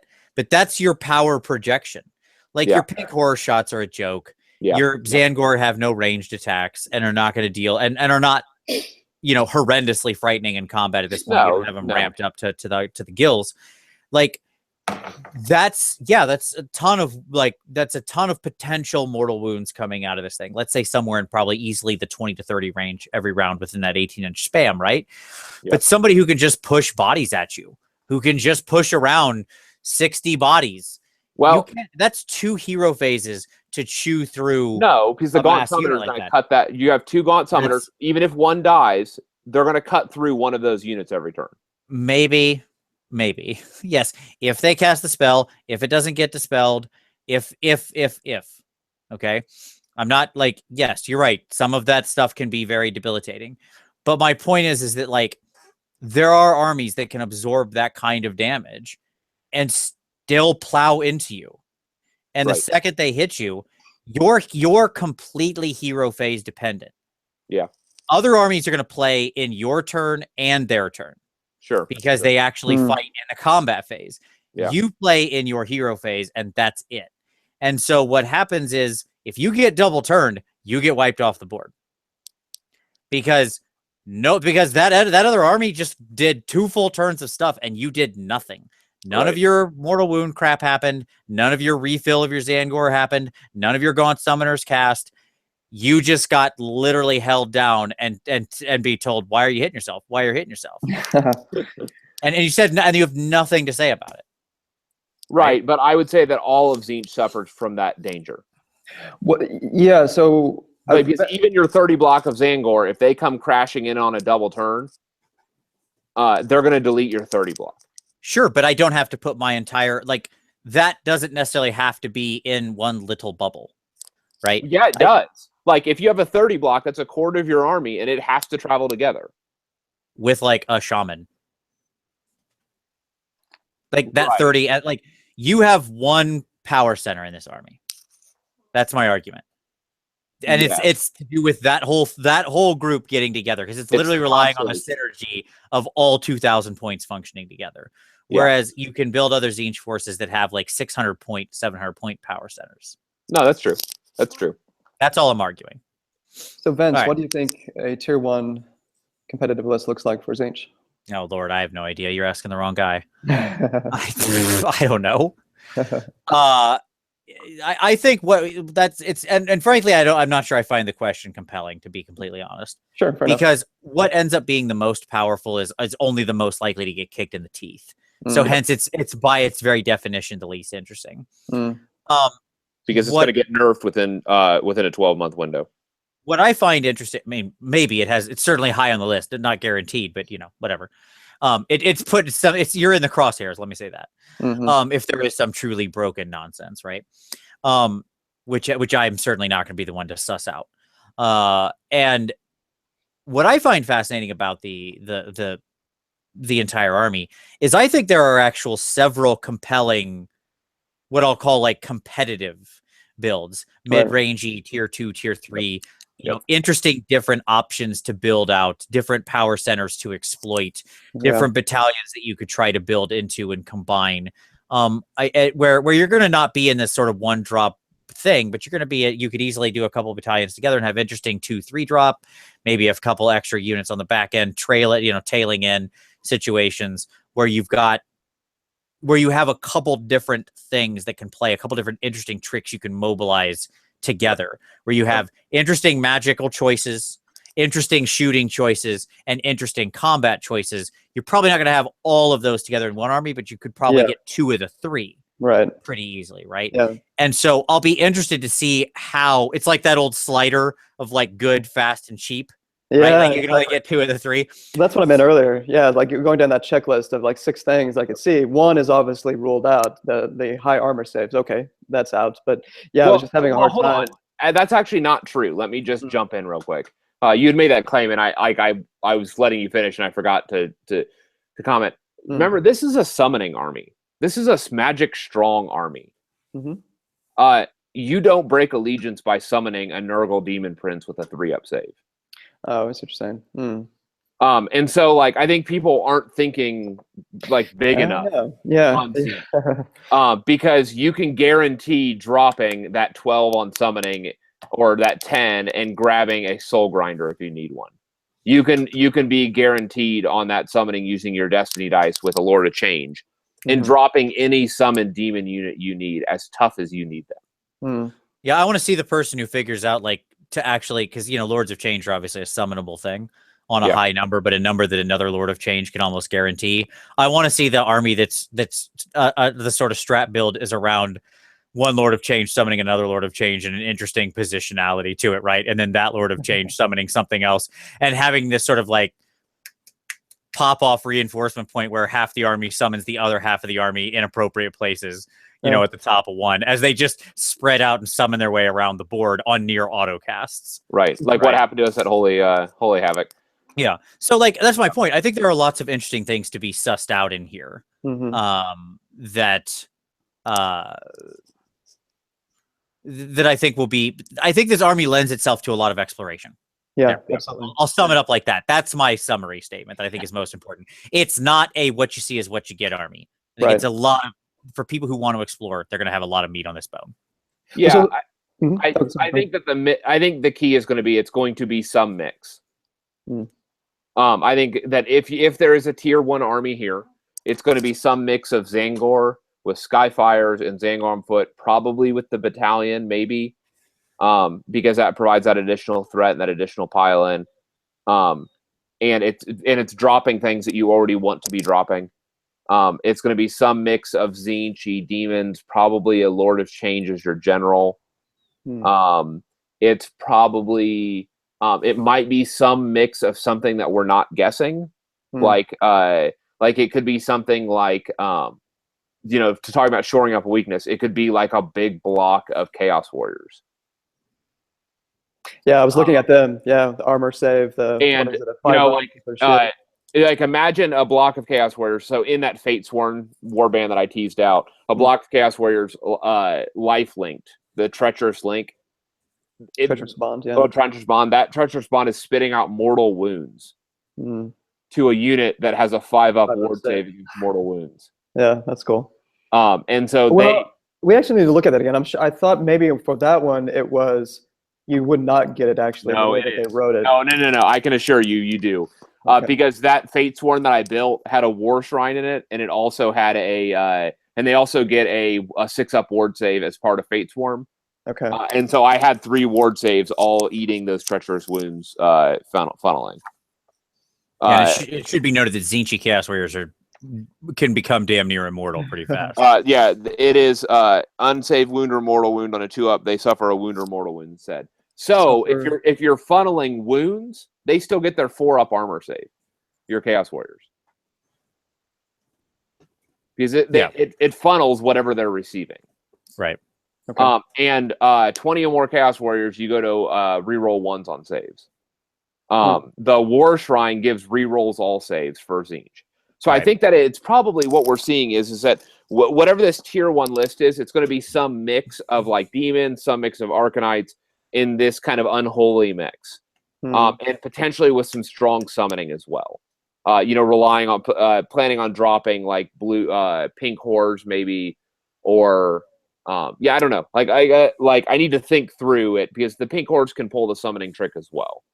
Right. Where like you can summon pink hordes, and the pink hordes now in the hero phase are able to summon, so they can summon something else. So the leapfrogging tactic that Vince was talking about, pink hordes themselves can pull off. And so it's going to be some combination of those shenanigans that then provides board control.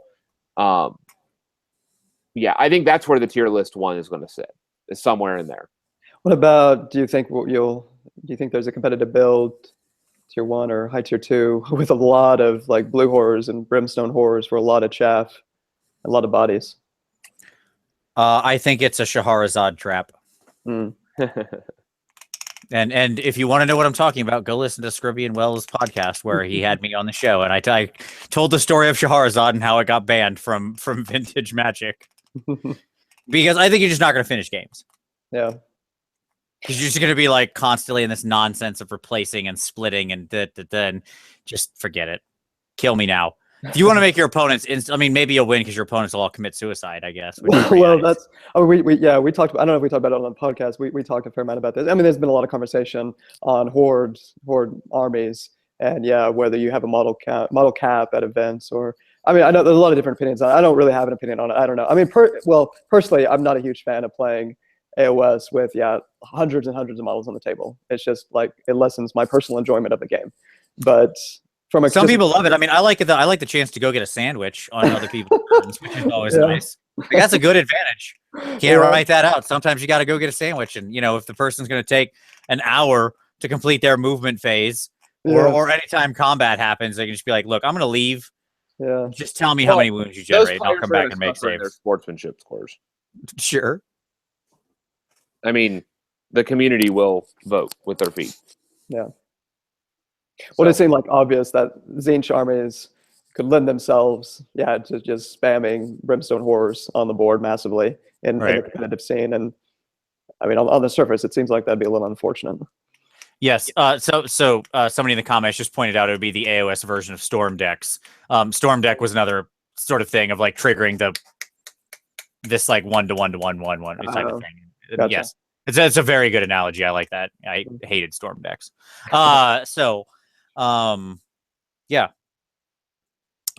There's potential there, is what I would say. Sure. All right. So there you go. Have we summed them up? Have we plumbed to the depths of Tzeentch? Do we all feel we've raided the Silver Tower at this point? My God. All right. Not really, which is a little strange to say. I mean, we've scratched the surface of Tzeentch. Mitch and I had a 3-hour show. Yeah, and we didn't even like really dive into all the items and everything. No, we didn't even talk about Destiny dice really. Like ways of using They're really good. Whole metagame. Exactly. They're really good. Yeah. Summed up. Done. There you go. Yeah, there's just so much with this book. It's crazy. And I think that you're going to continue to see that. Like I think this is the shape of things to come. Well, all right. Well, very good. I think we'll call it right there. There's certainly much more to discuss, and perhaps we'll circle back to Tzeentchiness in the future at some point in time. But for now, I think we got to call it. So I will say thank you, Tyler. This has been an awesome conversation. I feel like we have made a lot of good points. Hopefully it's been at least moderately entertaining to our viewers, or at the very least, we have provided some excellent white noise for you to get models painted. As always, we want to know that you're fighting your war against the gray, and that's what we're here for every week. So I'll say thank you, Tyler. Really appreciate it. I said it before. Go check out Scruby and Wells podcast is linked below. It's great stuff. And sir, as before, you're welcome back anytime. We love to have you on. Thanks, man. Yeah, it's a lot of fun. Absolutely. And to all of you out there, we appreciate you watching. As always, we'll see you next Wednesday.